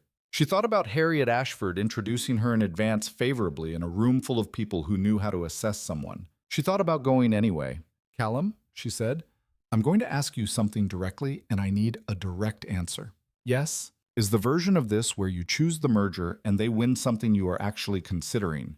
A pause that was measured in seconds, but had the weight of a longer duration. "No," he said. "I'm telling you about it because you deserve to know what's happening around you, not because I'm building toward a decision you won't like." She exhaled. "Okay. Are you all right?" "I found out today my rent is going up $300 in 4 weeks, she said. A beat. "Mara." "Don't offer to help with it," she said. "I'm telling you because it's part of what's true today. I'm not asking for anything." "I know." His voice had something careful in it. "I know you're not." A pause. "I'd like to change that. Not by paying your rent." A longer pause. "I mean, the general architecture of, I want to change the conditions so that you're not doing this entirely alone." She sat quietly with that for a moment. "One thing at a time," she said. "Yes," he said. "One thing at a time." The board meeting happened on a Wednesday. She didn't hear from him during it, which she hadn't expected to. She worked a double shift and fielded Roland's quarterly review satisfactory in every category exceptional in several, which Roland delivered in the tone of someone reporting weather, and she picked up Owen from Mrs. Paulette's at 9 and read to him from the astronomy book he'd been borrowing in sections from the school library. He fell asleep against her arm. She stayed there a while, her back against his headboard, the book open on her lap. Callum texted at 10:48. "The board will support the merger without the Whitfield condition. Majority vote. Harlan Whitfield is angry. My mother is reservedly supportive. I would like to see you on Saturday." She looked at the sleeping weight of Owen against her. She wrote Saturday. "Bring something Owen can eat. What does he like?" "He'll tell you himself," she wrote. "Ask him." A pause.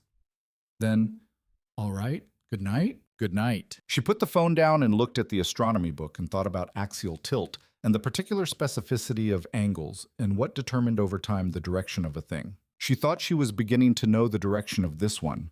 The dinner Callum brought on Saturday was dumpling soup. Dumplings specifically from a place in Flushing that Owen had apparently mentioned when Callum called him during the week to ask a fact that Owen had not thought to mention to Mara, but which explained the expression of barely contained satisfaction he'd had since Callum arrived. "He called you," Mara said. "I called him," Callum said. "We had a brief conversation about dumplings and also about whether spring training statistics were meaningful predictors of regular season performance. He has strong views. He has strong views about everything." "I know." Something in how he said it, not burdened, not complicated, just easy, like he was reporting something he liked. They ate the dumplings at the kitchen table. Owen's ritual unchanged, regardless of audience, and afterward Owen taught Callum a card game he'd invented whose rules appeared to be improvised in real time, but which Owen maintained were fixed. Callum lost repeatedly, and without apparent distress. Owen was gracious in victory, which was something Mara was glad to see acknowledged. Later, when Owen was in bed and the dumplings had been cleared and the invented card game's cards were neatly stacked, she and Callum sat at the kitchen table with tea and the quiet of an evening that had settled into itself. "What happens next?" she asked. "With the merger—" "With this," she said. He looked at his cup for a moment, then at her.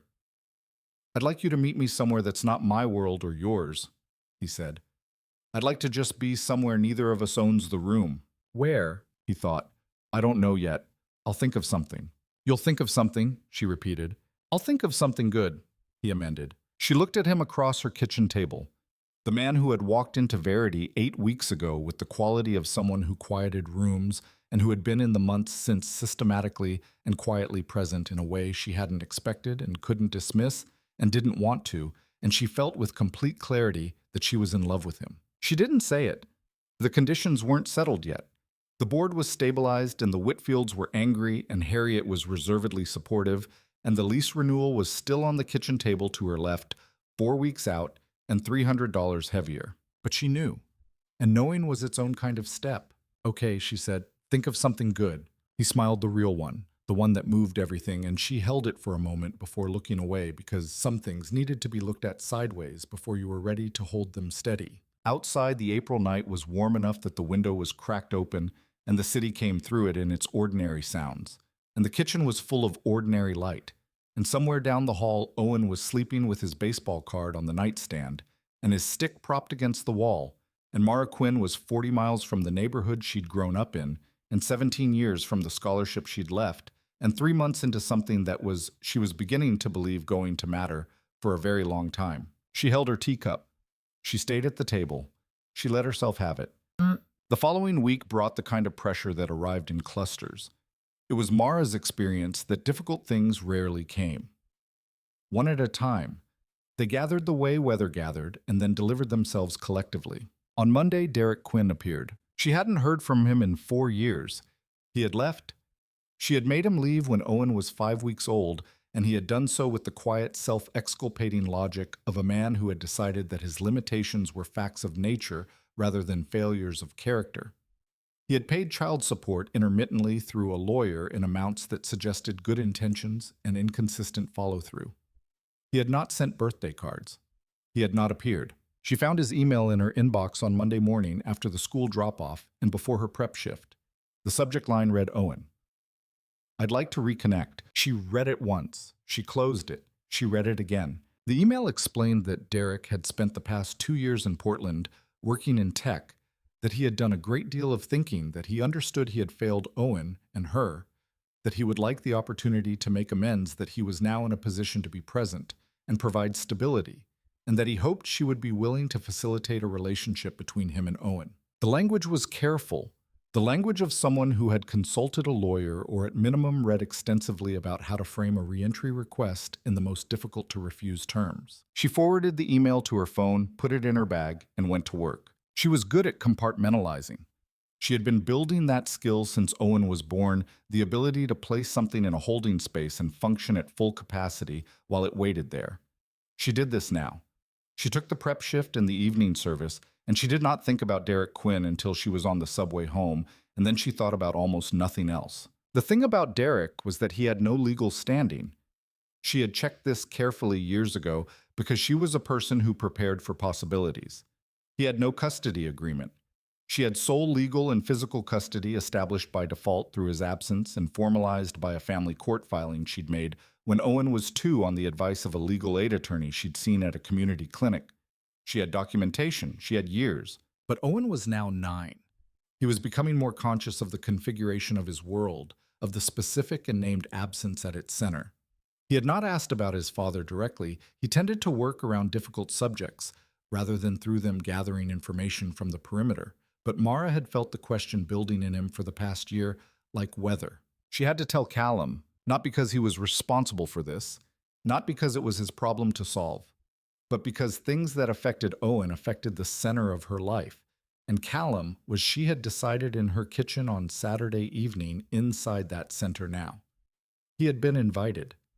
That meant he heard the whole thing. She texted him from the subway.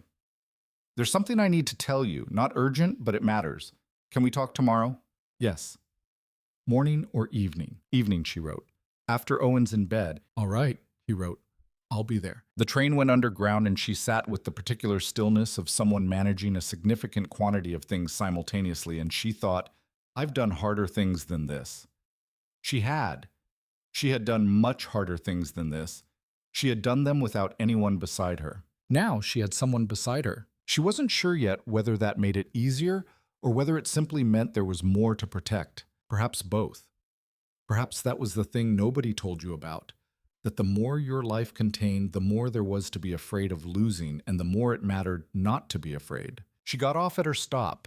She walked the 3 blocks home in the April evening past the deli, where she bought Owen's apple juice, past the building with the green awning where Mrs. Paulette's sister lived, past the corner where Owen had measured himself against a stick 2 weeks ago and found it wanting. She put her key in the lock and went inside and checked on Owen. Asleep correctly, the baseball card exactly where it always was, and then she sat at the kitchen table with the lease renewal papers on one side and Derek's email on her phone on the other, and she made a list in her clean, precise handwriting of everything that needed to be managed. She was very good at lists. She was very good at managing. She did not at this particular moment let herself feel the weight of it. She would feel the weight of it later when there was time. For now, she made the list. For now, she kept going. Yeah. Callum arrived at 8:15 after Owen was deeply asleep. He'd brought coffee and paper cups from the place on Columbus that Owen had declared acceptable on their second visit, which meant Callum had been paying attention to the specific geography of her neighborhood. She told him about Derek. She told him the whole of it. Not the emotional version, not first, but the factual sequence, the relationship, the pregnancy, the departure, the legal filings, the 4 years of silence, the email. She told it in the order it had happened without editorializing, and when she finished, she held the coffee cup and waited. He was quiet for a long moment. He was looking at the table rather than her, which she recognized as his processing posture. He went inward when something was significant rather than filling the space with response. What does he want? Callum said. He says he wants to reconnect with Owen, build a relationship. She looked at her cup. He may mean it, he may not. He was always more convincing in writing than in practice. Has Owen asked about him? Not directly. He works around it. She looked at Callum. I think he's waiting for me to bring it up. He's careful that way he doesn't want to make me sad by asking. Something moved across Callum's face. He's protecting you. Yes, which is... She stopped. Too much for a 9-year-old to carry? Callum said. Yes. He was quiet again. She watched him. She was aware that this was a significant test of something not of his commitment. She wasn't measuring it that way, but of his understanding. Whether he grasped what was actually at stake, which was not the inconvenience of Derek's reappearance, but Owen's interior life, and the way this would shape it. What do you need from me? He said. It was the right question. It was not let me handle this or here's what I would do or the particular presumptuous helpfulness of people who heard a problem and immediately moved to solve it according to their own specifications. It was the right question. She exhaled. Right now, just know about it. I'll talk to a family attorney this week. I have solid legal standing. I'm not afraid of Derek in a legal sense. She paused. I'm afraid of what Owen will go through if this becomes a thing. If he meets Derek and Derek disappoints him. If he doesn't meet Derek and spends the rest of his childhood wondering. There's no version where he's fully protected from that, Callum said, not cruelly, as fact. No, she agreed. But you can manage the conditions, he said. The timing, the framing. Yes. He held his coffee cup for a moment. Do you want me to be available to Owen through this, or would that... I don't know yet, she said honestly. I don't know what he'll need when I tell him. She looked at Callum. He likes you. He trusts you. If this is hard for him, having someone he trusts in the room helps. A pause. But I'm not going to use you as insulation. That's not fair to either of you. I know. He held her gaze. Mara, I'm not going anywhere because this is complicated. She looked at him steadily. I know, she said. I believe you. Do you? She thought about it honestly. Yes, she said, which is, that's not a small thing. I don't extend that belief cheaply. He nodded. Something in his face settled. Tell Owen when you're ready, he said. And tell me what you need when you know what it is. Okay. And the rent increase, he said. She shook her head. I said, I know what you said. I'm not offering to pay it. He held her gaze. I'm saying tell me what you need when you know what it is. Not financially. I mean, if you need to work a different schedule, or if there's another way I can make the margin better that doesn't feel like a transaction, I want to be useful in the way you can accept, not in the way that's easiest for me. She held this for a moment.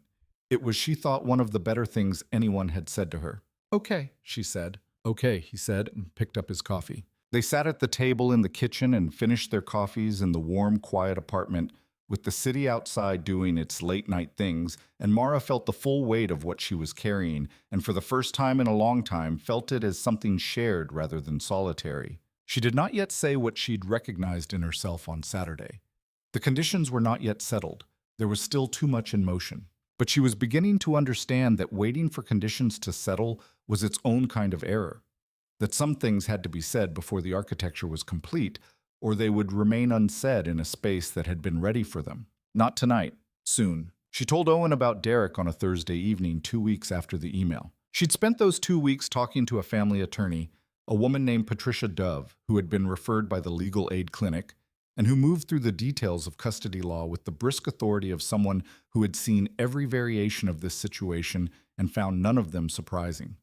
The legal position was solid, Patricia confirmed. Owen was 9. In New York at 10, the court began to give a child's expressed preference significant weight in custody determinations. Derek's absence was documented. Mara's standing was comprehensive. He can petition for visitation rights, Patricia said. If he does, the court will hear it. Given the circumstances of the departure and the duration of absence, you're in an extremely strong position. However, she paused. Courts generally favor contact with biological parents unless there's documented harm. So if he files, you may end up with a supervised visitation arrangement regardless. What's the alternative? You contact him directly. You establish controlled conditions for contact that you've designed rather than conditions a judge has designed. You maintain authority over the timeline and the setting. Patricia looked at her. Which is better for Owen, in my opinion. Controlled conditions managed by the mother who has been there for 9 years are preferable to court-ordered arrangements managed by a schedule. Mara had thought about this for 2 weeks. She had thought about it in the service corridor at Verity and on the subway and at 3 a.m. when the particular clarity of sleeplessness removed the comfort of ambiguity. She had thought about what Owen would want when he was old enough to assess it. Not now, but at 16 or 25, looking back at the way this had been handled. She told Owen on a Thursday because Thursdays were the evenings when he was most himself, the week not new enough to be tense, the weekend close enough to be comfortable.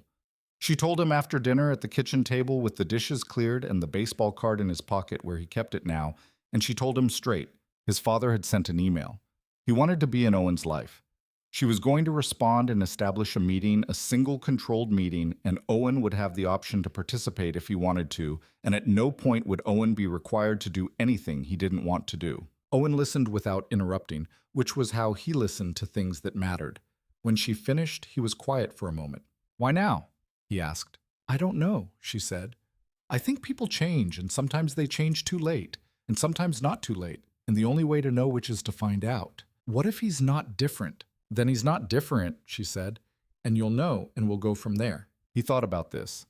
"You'll be there, every step," she said. He turned the baseball card over in his fingers. "Can Callum know?" he said. She looked at him. "Yes," she said. "He already does." Owen nodded, satisfied. Not because he needed Callum's presence, he didn't, or at least not obviously, but because he had already incorporated Callum into the structure of things that were true and present.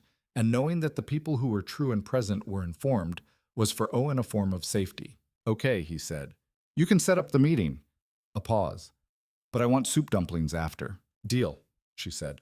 He went to do his homework with the focused efficiency of someone who had concluded a difficult item and was ready to move on, and Mara sat at the kitchen table for a moment in the particular quiet that followed significant conversations. She texted Callum. "I told him." He asked for soup dumplings after the meeting. The response came quickly. "That's a good sign." "I think so too," she wrote. The meeting with Derek was at a coffee shop in Midtown Neutral Ground. Mara's choice public and well lit. She had told Derek in the email she'd drafted and redrafted and finally sent that Owen would not be present at the first meeting. That the first meeting would be Mara and Derek alone to establish conditions. That if the first meeting went acceptably, a second meeting with Owen would be arranged on a timeline Mara determined. Derek had agreed to all of this with a gratitude that felt genuine, and also she recognized slightly desperate. He was already there when she arrived, which surprised her. He had been historically constitutionally late. He stood when he saw her, which was different from the man she remembered. He was thinner. His hair was different. He had the particular quality of a person who had been through something and come out older. "Mara," he said. "Derek," she said and sat down. She gave him 40 minutes. She had decided on 40 minutes as the appropriate scope for this initial conversation, long enough to assess but bounded enough to maintain control. She asked him questions and listened to his answers with the particular attention she brought to things that needed to be accurately assessed rather than emotionally processed. He had been in therapy for 2 years. He had done the work, he said, not defensively, but with the tone of someone reporting a fact he had checked for accuracy before stating.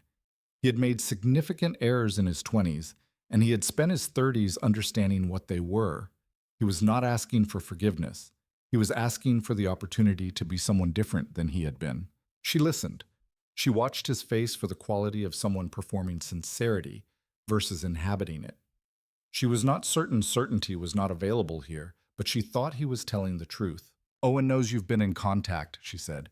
He's aware a meeting is possible. Derek's expression moved. How is he said, and his voice had something in it that was not performed. He's extraordinary, she said with the simple directness of someone stating the most accurate fact available. He's funny and careful and specific, and he understands axial tilt. Axial tilt, Derek repeated. He'll explain it to you, she said. Given the chance. A pause. I'm going to be clear with you about something. Owen has a stable life. He has structures and people he trusts and a specific built world that works. Any relationship you build with him is going to happen inside those structures, not in competition with them. He has a mother who will always be his primary parent. She paused. He has people who are present. Any relationship you build with him has to be consistent, not intensive. Consistent. Because the thing he needs is people who show up. Derek held her gaze. I understand, he said. I need you to understand it for real, she said. Not as a promise you mean right now, but fail at by November. I need you to understand it as a constraint you're accepting, because it's the condition for access, and you're willing to honor it.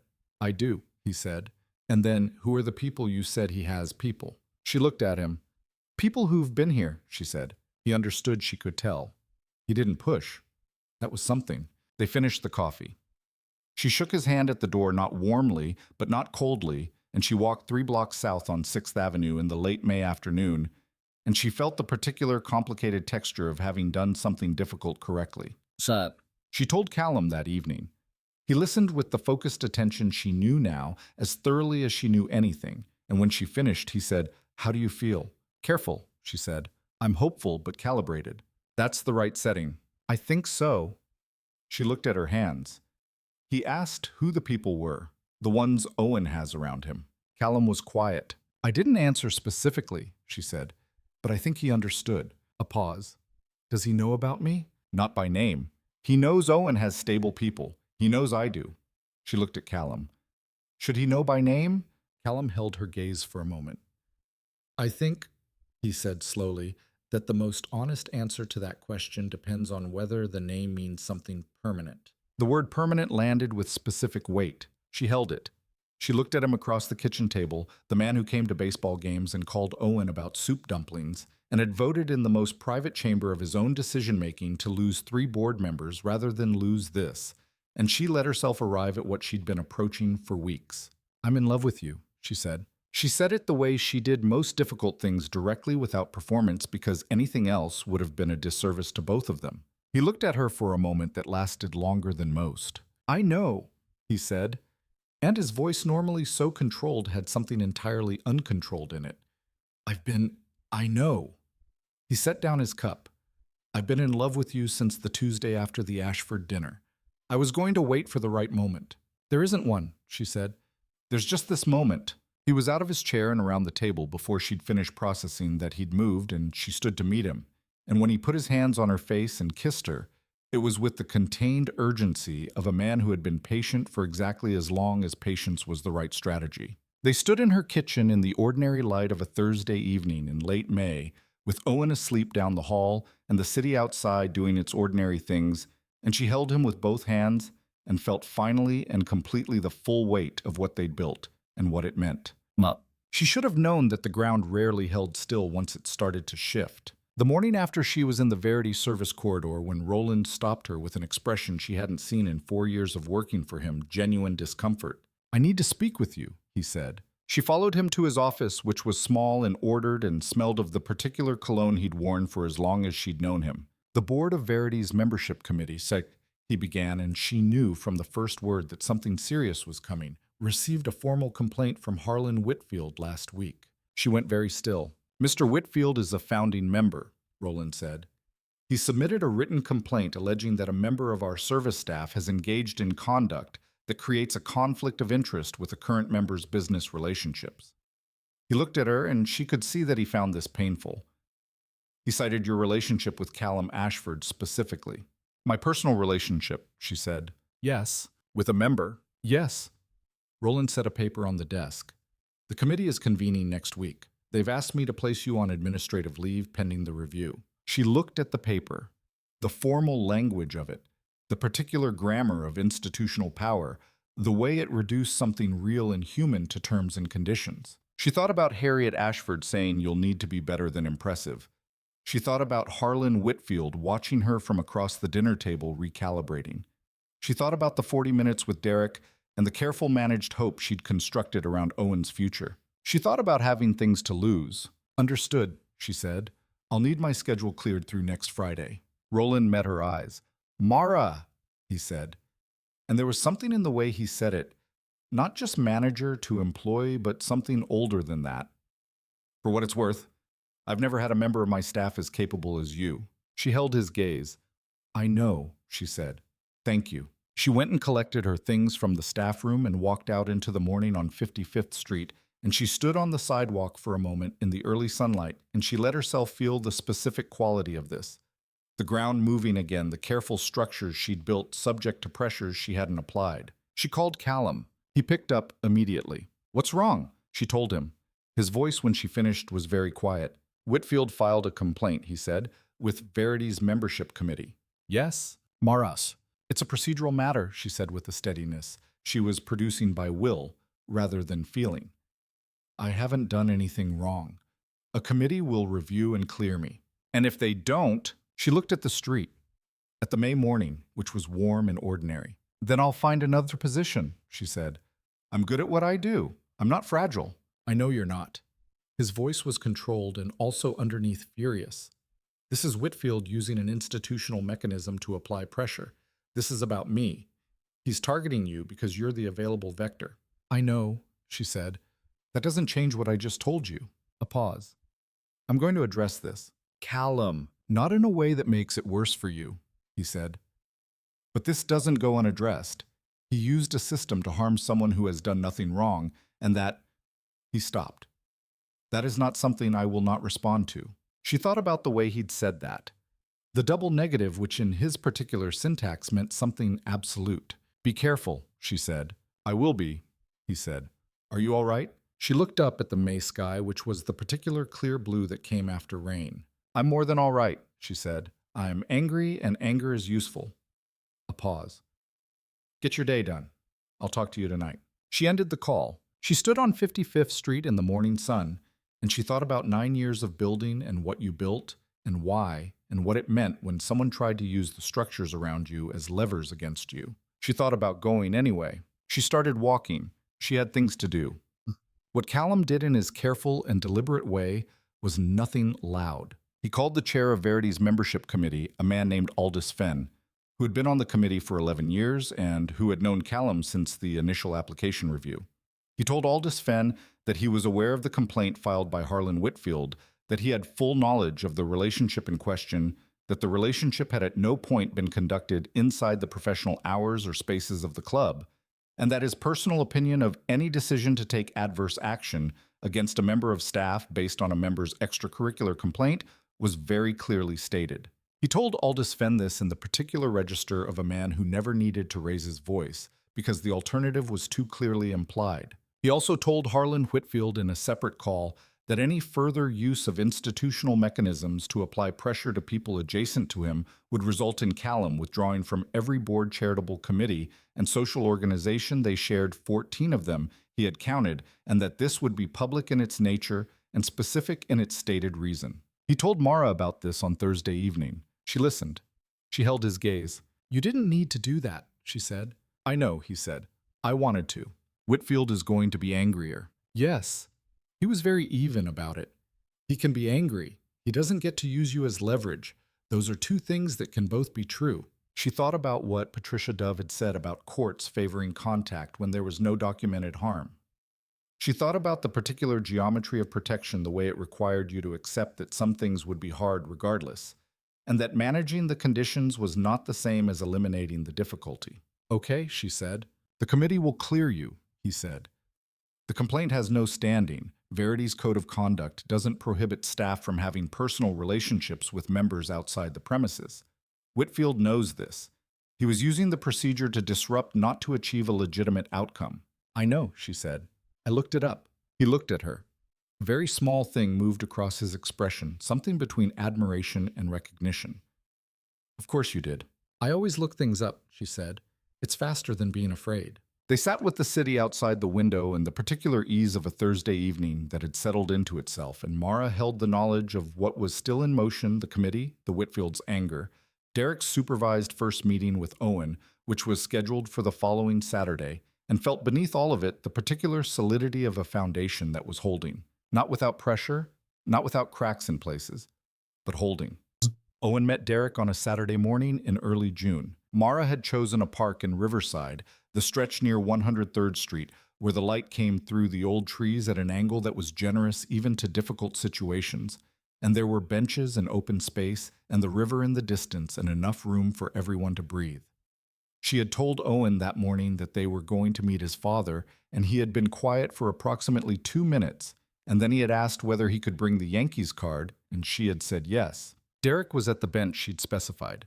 He stood when he saw Owen, and Mara watched him see his son for the first time in 9 years, the specific quality of a man encountering a fact about the world that he had known abstractly and now knew in its full irreversible reality. Owen looked at Derek for a long moment. Then he said, "You left." Derek said yes. "Why?" Derek said with a quietness that Mara recognized as the truth operating at full pressure, "Because I wasn't brave enough yet." Owen absorbed this. He looked at the Yankees card in his hand, turned it over once. "Are you brave enough now?" "I'm trying to be," Derek said. Owen nodded. He sat on the bench. After a moment, he said, "Do you know about spring training statistics, whether they predict regular season performance?" Derek sat beside him carefully. "I don't," he said. "I'd like to." Owen began to explain. His voice was careful and specific the way it always was. Mara stood slightly apart, far enough not to intrude close enough to be present. She watched her son teach a man she no longer loved something about the world he lived in, and she held the complicated full texture of it, the loss and the hope and the specific weight of a 9-year-old carrying more equanimity than most adults ever managed, and she let herself feel all of it without managing it into a shape that was easier to hold. An hour later, Derek shook Owen's hand and said goodbye, and Owen watched him go and then turned to Mara. "He's different," Owen said. "Yes," she said. "I don't know if it's enough different," he said. "Me neither," she said. "That's what finding out means." He came to stand beside her, shoulder to her side, and they watched the river for a moment. "I want soup dumplings," he said. "I know," she said. Callum was at the noodle place when they arrived. Owen had known he would be. Mara had told him because she didn't manage things by concealment, she managed them by preparation. And he walked in with the equanimity of someone whose world was making sense. He sat across from Callum and said, "He's different, but I don't know how different yet." "That's the right assessment," Callum said. "That's what my mom said." "She's usually right," Callum said with the directness that Owen found satisfying. Owen performed his dumpling ritual with full focus, and Mara sat between them in the noodle shop on a Saturday in June, and she thought, this is it. Not the resolution, there was still plenty that needed resolving, not the ending, but the center, the actual middle of a life that was in its full and complicated and specific weight hers. The Verity Committee cleared her the following Tuesday. Aldous Fenn called Roland, who called her. The complaint had been reviewed and found to have no basis in the club's code of conduct. She was reinstated effective immediately. Harlan Whitfield did not renew his membership at the end of the quarter, which Roland relayed with a neutrality that concealed something that might in another register have been satisfaction. She was back on the floor on Wednesday evening. The same walnut paneling, the same candlelight, the same acoustic architecture of the cathedral. She set tables and greeted the sommelier and walked through her section with the economy of 9 years of practice. At 7:48, Callum arrived for his Thursday reservation a day early, which was irregular and which Roland noted without comment because some irregularities required no comment. He sat at table 9. She brought water and the evening's menu. "You're a day early," she said. "I wanted to see you in your room," he said. "This one, where it started." She looked at him across the table she'd said 100 times. The candlelight, the dark wood, the specific quality of the cathedral that contained things and held them. "It didn't start well," she said. "No," he agreed. "But it started." She held his gaze. "I'll walk you through tonight's menu." "Please," he said, and she heard in it everything the word contained when he used it. The weight of a man who chose things carefully, and chose this and her, and the particular ordinary, extraordinary life they were building toward. She walked him through the menu. Derek came twice in June, once in July. The visits were short and consistent, which was the thing Owen had said he needed: not intensity, consistency. Owen came home from each visit with the guarded, processing expression of someone who was calibrating data points. He did not enthuse, he did not reject. He was as he was with most things: specific. After the July visit, he sat at the kitchen table while Mara made dinner and said, "I think I can get to like him over a long time." "That's exactly the right pace," she said. "He's not like you," he said. "Or Callum." "No, that's okay." He turned the baseball card. "Danny gave me this because his team traded the player. He didn't think it was worth keeping. I do." He set it on the table. Things are worth keeping when you decide they are. Mara stood at the stove with a wooden spoon in her hand and looked at her son, who was 9 years old and had baseball cards and spring training statistics and questions about axial tilt and more wisdom per square inch than anyone had a right to. And she felt the full, complete, inhabited weight of every decision she had ever made to keep going. All of it had brought her here. Every difficulty and every managed crisis, and every morning she'd gotten up and continued for 9 years because Owen needed her to, and because stopping had never been an option she actually considered. Here was the outcome of not stopping. "Things are worth keeping when you decide they are," she repeated. "Yeah," he said, and reached for his homework. She stirred the pasta, and the kitchen filled with the smell of it, and outside the window the July evening was warm, and the city was doing its ordinary things, and Mara Quinn was in the most specific and irreversible sense home. August came and the city went amber and slow. The particular exhausted heat of late summer that made Manhattan feel for a few weeks almost tired of itself. Mara worked her shifts, and Owen went to a baseball camp in the Bronx that he'd been accepted to on the basis of a recommendation letter from his coach and the catch in right field, which he described in the application as evidence of anticipatory positioning. She drove him up on Mondays and picked him up on Fridays, and the weeks had a rhythm to them that was, she recognized, genuinely sustainable, not held together by will and adrenaline the way so many years had been, but balanced. She had renewed the lease. The $300 extra had been managed by picking up additional prep shifts at Verity and by the decision made quietly and without ceremony to redirect the money she'd been setting aside for a used car she'd been promising herself since Owen was 7. She didn't need a car. She had the subway and the city and a network of known routes that she could walk in any weather. She was fine. She was more than fine. She was, for the first time in a long time, genuinely and sustainably well. She had also, at Callum's suggestion, and with the input of Marcus Aldrin, who had called her 2 weeks after the Ashford dinner to say that he knew someone at the Institute of the Gastronomic Arts, and that they offered a part-time evening professional development track, and that her credentials would qualify, looked into what it would take to complete what she'd left. 2 years part-time evenings and weekends. A significant ask given the existing structure of her life. Not impossible. She had downloaded the application. She had not yet filled it out. She looked at it some evenings, the same way she looked at the lease renewal papers, or the baseball camp schedule, or any of the documents that constituted collectively the architecture of a life in construction. It was there. The option was there. She was not yet ready to name it as a plan, but she was no longer treating it as impossible, which was its own kind of progress. Callum had not pushed. He mentioned it once when she told him she'd downloaded the application and said, "When you're ready, not before." And he'd meant it. She could tell the difference between a man saying something he meant and a man performing patience while waiting for the response he'd decided on. Callum meant it. She was beginning to understand that this was one of his most significant qualities. He had opinions about what she should do, and he offered them clearly when asked. And when she didn't ask, he didn't impose. This was a rarer quality than it should have been. On a Saturday in late August, Callum took Owen to a Yankees game. This had been Owen's idea, stated to Callum on the phone with the directness of a child who had decided what he wanted and was simply communicating it. Callum had called Mara an hour later and said, "Owen has requested a Yankees game. Are you comfortable with that? I want to be clear, I'm happy to take him. I'm asking whether you are comfortable." She had said yes and watched them leave from the window of the apartment. Callum shortening his stride to match Owen's Owen, already explaining something with the focused authority of a person sharing important intelligence. She had the apartment to herself for 4 hours. She sat at the kitchen table with the culinary arts application and she filled it out. She did it the way she did most things that mattered, carefully. Honestly, without embellishment and without false modesty, presenting exactly what she was and what she'd done, and what she wanted to do. She had 2 years of professional culinary training and 9 years of professional floor experience in high-level establishments, and a specific trained palate, and a set of skills that the application's rubric was, she noted with satisfaction, well designed to evaluate. She submitted it at 3:47 in the afternoon before she could reconsider. Then she made tea and sat by the window and listened to the August city and felt quietly and completely like herself.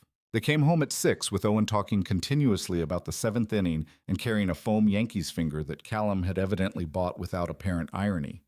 Callum looked at her when they came in the door, the quick, specific look he had when he was checking on her, and she gave him the small nod that meant good news. Later, Owen ate dinner with the foam finger on the table beside his bowl, which she allowed because some things didn't need managing. After Owen was in bed, she told Callum about the application. He was quiet for a moment. Then, "You submitted it." "Yes. Today." "You took Owen to a baseball game," she said. "I had 4 hours." He looked at her with the expression she'd been cataloging for months, the one that was less controlled and more present than everything else, the one she now understood was simply what love looked like on his face. "I'm glad, Ma," he said. "Me too," she said. "Are you afraid?" "Yes," she said. "That's how I know it matters." He held her gaze. "What do you need?" She thought about the question, his question, the one he always asked correctly. "I need it to be a normal evening," she said. "I need to watch something terrible on television and have a cup of tea and not make it a bigger thing than it already is." "I can do that," he said. "Good," she said. They watched something neither of them would later be able to name accurately because neither of them were entirely watching it, and drank tea. And the August evening slid quietly into August night, and Mara Quinn sat in her apartment with the man she loved and the child sleeping down the hall, and the application submitted and the future open in the particular way that futures were when you stopped being afraid of them and started being ready for them. She held all of it. She held it steadily and without letting go of any of it, because all of it was hers. The difficulty and the uncertainty and the love and the work and the specific extraordinary ordinary life she had built by the accumulation of 1,000 decisions to keep going. She was keeping going. She was not anymore doing it alone. September arrived the way good things did, incrementally, and then all at once. The acceptance letter from the Institute of the Gastronomic Arts came on a Tuesday morning to her email while she was on the subway to a Verity prep shift. She read it twice in the rattling dark of the underground, and then held her phone against her leg and looked at the tunnel lights strobing past, and felt the full weight of what it meant. Not just the program, not just the qualification that would follow it, or the career it might open, or the version of herself she might have been if she'd finished at 22. All of those things, yes, but more specifically the fact that she had applied. The fact that she had sat at her kitchen table on an August afternoon and filled out the form and submitted it before she could stop herself. She was 36 years old. She had been managing things carefully, exhaustingly, with considerable competence for 9 years. She had been so focused on the management that she had for most of that time not permitted herself to want things that were not immediately achievable by direct action. This was a thing she had wanted, a thing she had not allowed herself to want for a long time. She had applied anyway, and it had come back yes, and that yes was telling her something she needed to hear. She told Owen at breakfast. He looked up from his cereal and said, "Is that the place you would have been a chef?" "It is," she said. "And now you can be—" "I can study," she said. "Whether I become a chef is a separate question." He thought about this. "I think you'd be good," he said. "You notice things about food." "Thank you," she said. "Can I still have the pasta thing on Tuesdays?" "You will always have the pasta thing on Tuesdays," she said. He returned to his cereal satisfied, and Mara looked at him in the morning kitchen light and felt something that she was beginning to understand was the specific quality of a life that was at last building forward instead of just holding. She told Callum at Verity. He came for his Thursday reservation, same table, same cathedral, and she waited until the last guests had cleared and Roland had released the floor staff and the kitchen was finishing its close down, and she sat across from him in the cathedral for the first time. Not as server and member, but as two people who had been building something for 9 months in the spaces between everything else. She told him about the letter. He was quiet for a moment. Then he said, "When does it start?" "January," she said. "Evening track twice a week. Saturdays occasionally." "I'll be available for Owen on those evenings," he said without hesitation. She looked at him. "I wasn't asking." "I know," he said. "I'm offering. There's a difference." She held his gaze in the candlelight of the cathedral. the dark walnut paneling around them, the room that had been the beginning of this, the spilled coffee and the steady gaze and the "are you all right?" that had started everything, the question nobody else in that moment had thought to ask. "I want to tell you something," he said. She waited. "I have been—" He stopped, which was unusual for him. He recalibrated. "I am not a person who has found things easy. I mean the professional things, yes. I am very good at the professional things, but the other kind." He looked at the table. "I have been alone for a very long time in a very specific way. Not physically, surrounded, but the particular aloneness of being in rooms full of people who want something from you and not being known by any of them." He looked up. "You know me. You have known me since approximately the third Thursday reservation. I don't know how you did it that quickly. I don't think I was trying to be known." "You were," she said. "You just weren't in the habit of it." "Yes." He held her gaze. "I want to—" He stopped again. Then, with the deliberateness of someone making a decision that had been arriving for a long time. "I want to ask you something, and I want to ask it here, because this is where it started, and I think that matters." She went very still. He reached into the inside pocket of his jacket. He set on the table between the candlelight and her hands a ring. It was not ostentatious. It was a narrow band of warm gold with a single stone, not large, precise the color of the sea on an overcast day. It was the ring of someone who had paid attention to what she was. "I would like to marry you," he said.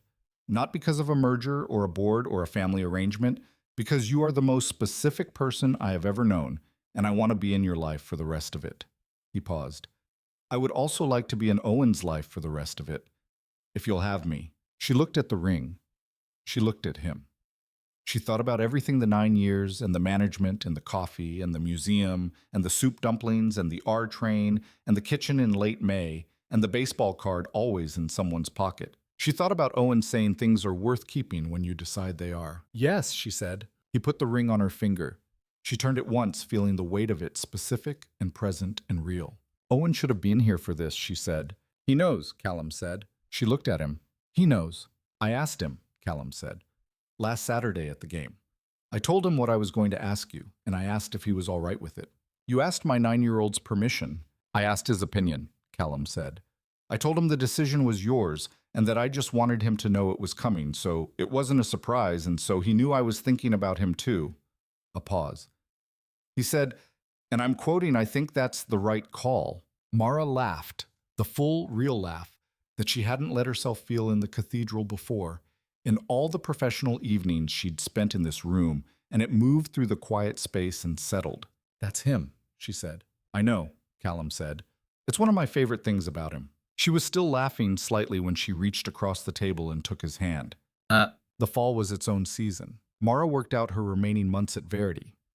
She gave Roland proper notice, and he accepted it with the expression of a man who had known it was coming and had made his peace with it. She was, as he said in the last performance review, exceptional in every category. He said, write her a reference that she would be able to use for the rest of her professional life. She started the Institute track in January. Twice a week in the evenings, Callum was available for Owen, which meant in practice that Owen taught Callum card games with flexible rules and explained baseball statistics and showed him the astronomy book in sections as he worked through it with the authority of a curator presenting a permanent collection. Callum submitted to all of it with the complete focused attention that was simply how he was. The culinary track was everything she'd hoped, and harder than she'd expected, a good combination in her experience.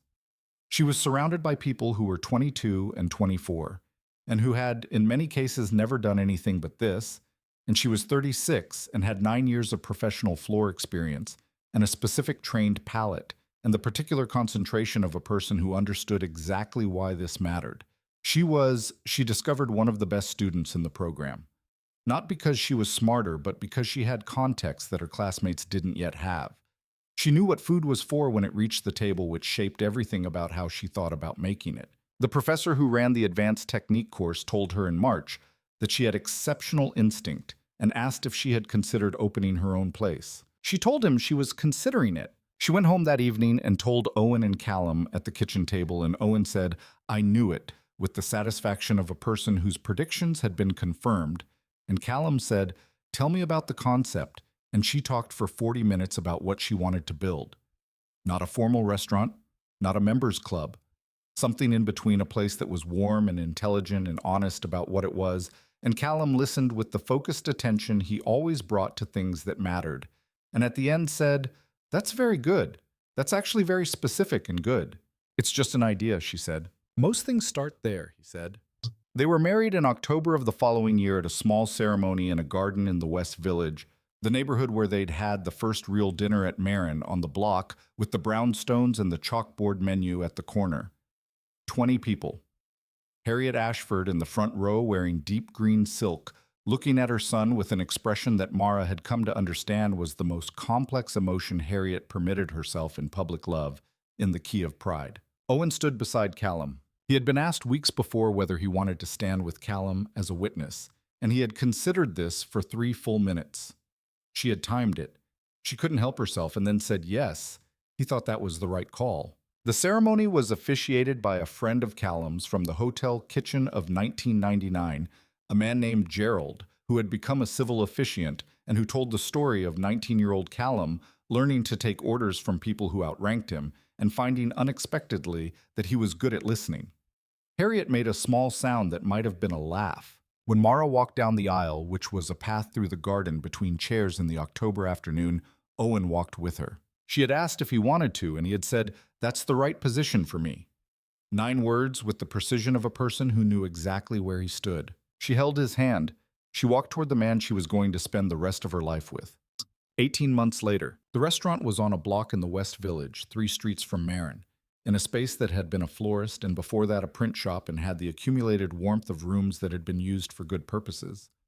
The name was Quinn's, which Mara had resisted initially.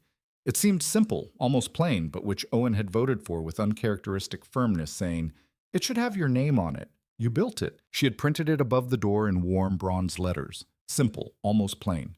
She was beginning to understand that plain things could be right. The menu changed weekly. The room was warm in the way that cost money to look like it didn't. The good linens, the honest light, the absence of performance. The kitchen was small and precise, and Mara ran it the way she ran everything, with the particular combination of economy and care that came from understanding both the craft and what it was for. On Saturdays after service, Callum came and had dinner at the corner table that she kept for family.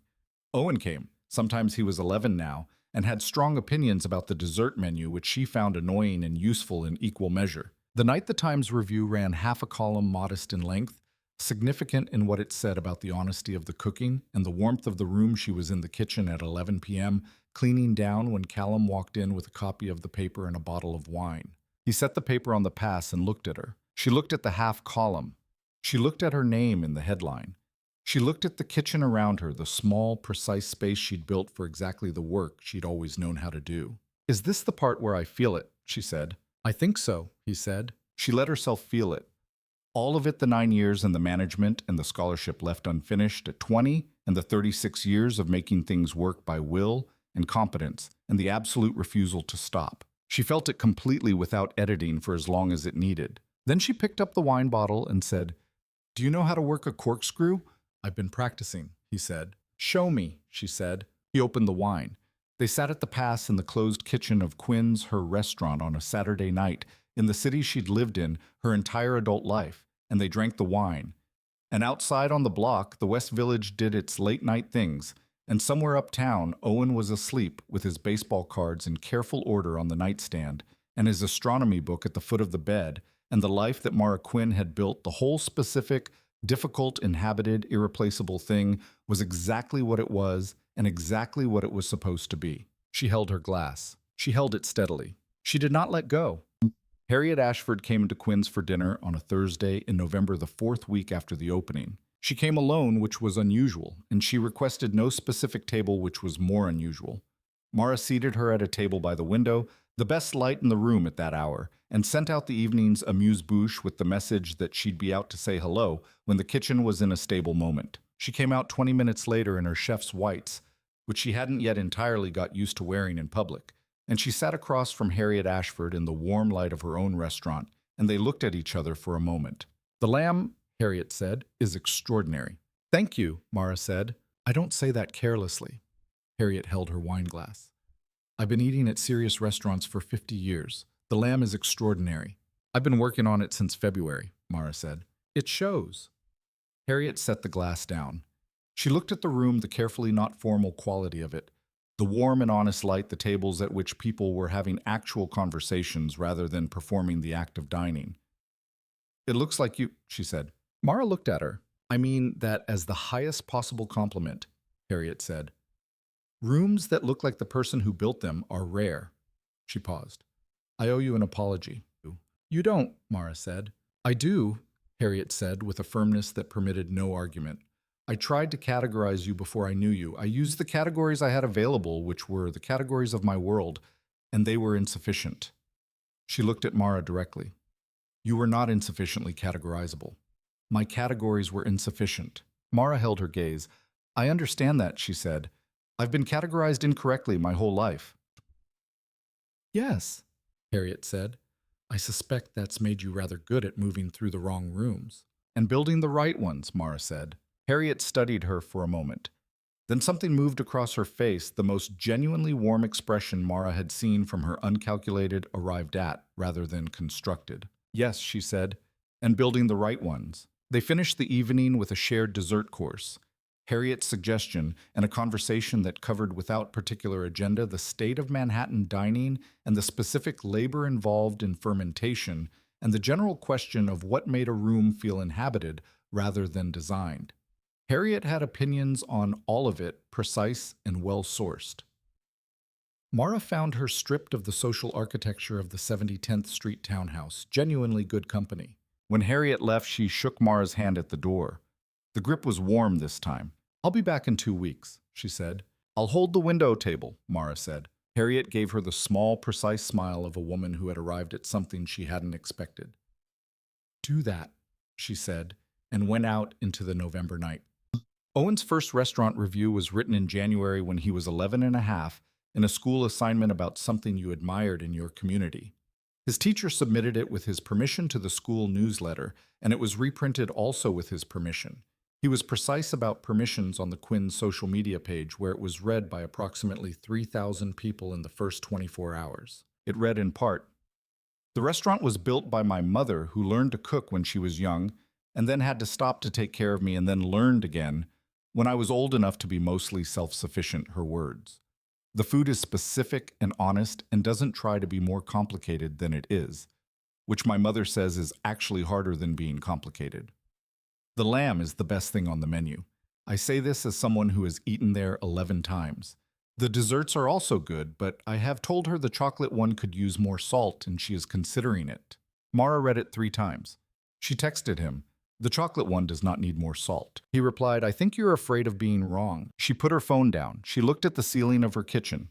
The kitchen of the apartment she still lived in, the 1-bedroom in Washington Heights, that had become a 2-bedroom when Owen turned 4 and the management had finally released the unit next door, and which had the Yankees pennant on Owen's wall and the astronomy book on his nightstand, and the very specific accumulated warmth of a home made by a single person for a long time. She was not going to tell Owen he was right about the salt. She called Callum, who answered on the second ring, because he always did. "Owen says the chocolate dessert needs more salt," she said. "He mentioned that to me also," Callum said. "I think he might be right. You're supposed to be on my side." "I am on your side," he said. "I can also be right about chocolate." She laughed. She was standing in her kitchen in January laughing on the phone with her husband about salt, with her son asleep down the hall, and her restaurant 3 subway stops south, and her second-year advanced technique course starting on Monday, and the full specific inhabited weight of a life built exactly as she'd built it, by refusing to stop by knowing what was worth keeping by going anyway every time. "Come home?" she said. "I'm already on the way," he said. She set the phone down. She looked at the kitchen. She looked at it the way she looked at things that had been worked for, with the specific, clear attention of a person who knew what something had cost and found it worth the price. She went and started the kettle. She got 2 cups out of the cabinet. The city outside was doing its January things. Owen slept. Callum was on his way. Mara Quinn stood in her kitchen and waited for the first time in as long as she could remember, without bracing for what came next. She waited with her hands open. She waited with everything she had. Spring arrived in March the way it always did in New York, abruptly, and with an optimism that felt borrowed from somewhere warmer. Mara added a small outdoor service to Quinn's 4 tables on the sidewalk, wrought iron chairs, simple white linens, and on the first warm weekend the reservation list was full by Tuesday of the week before.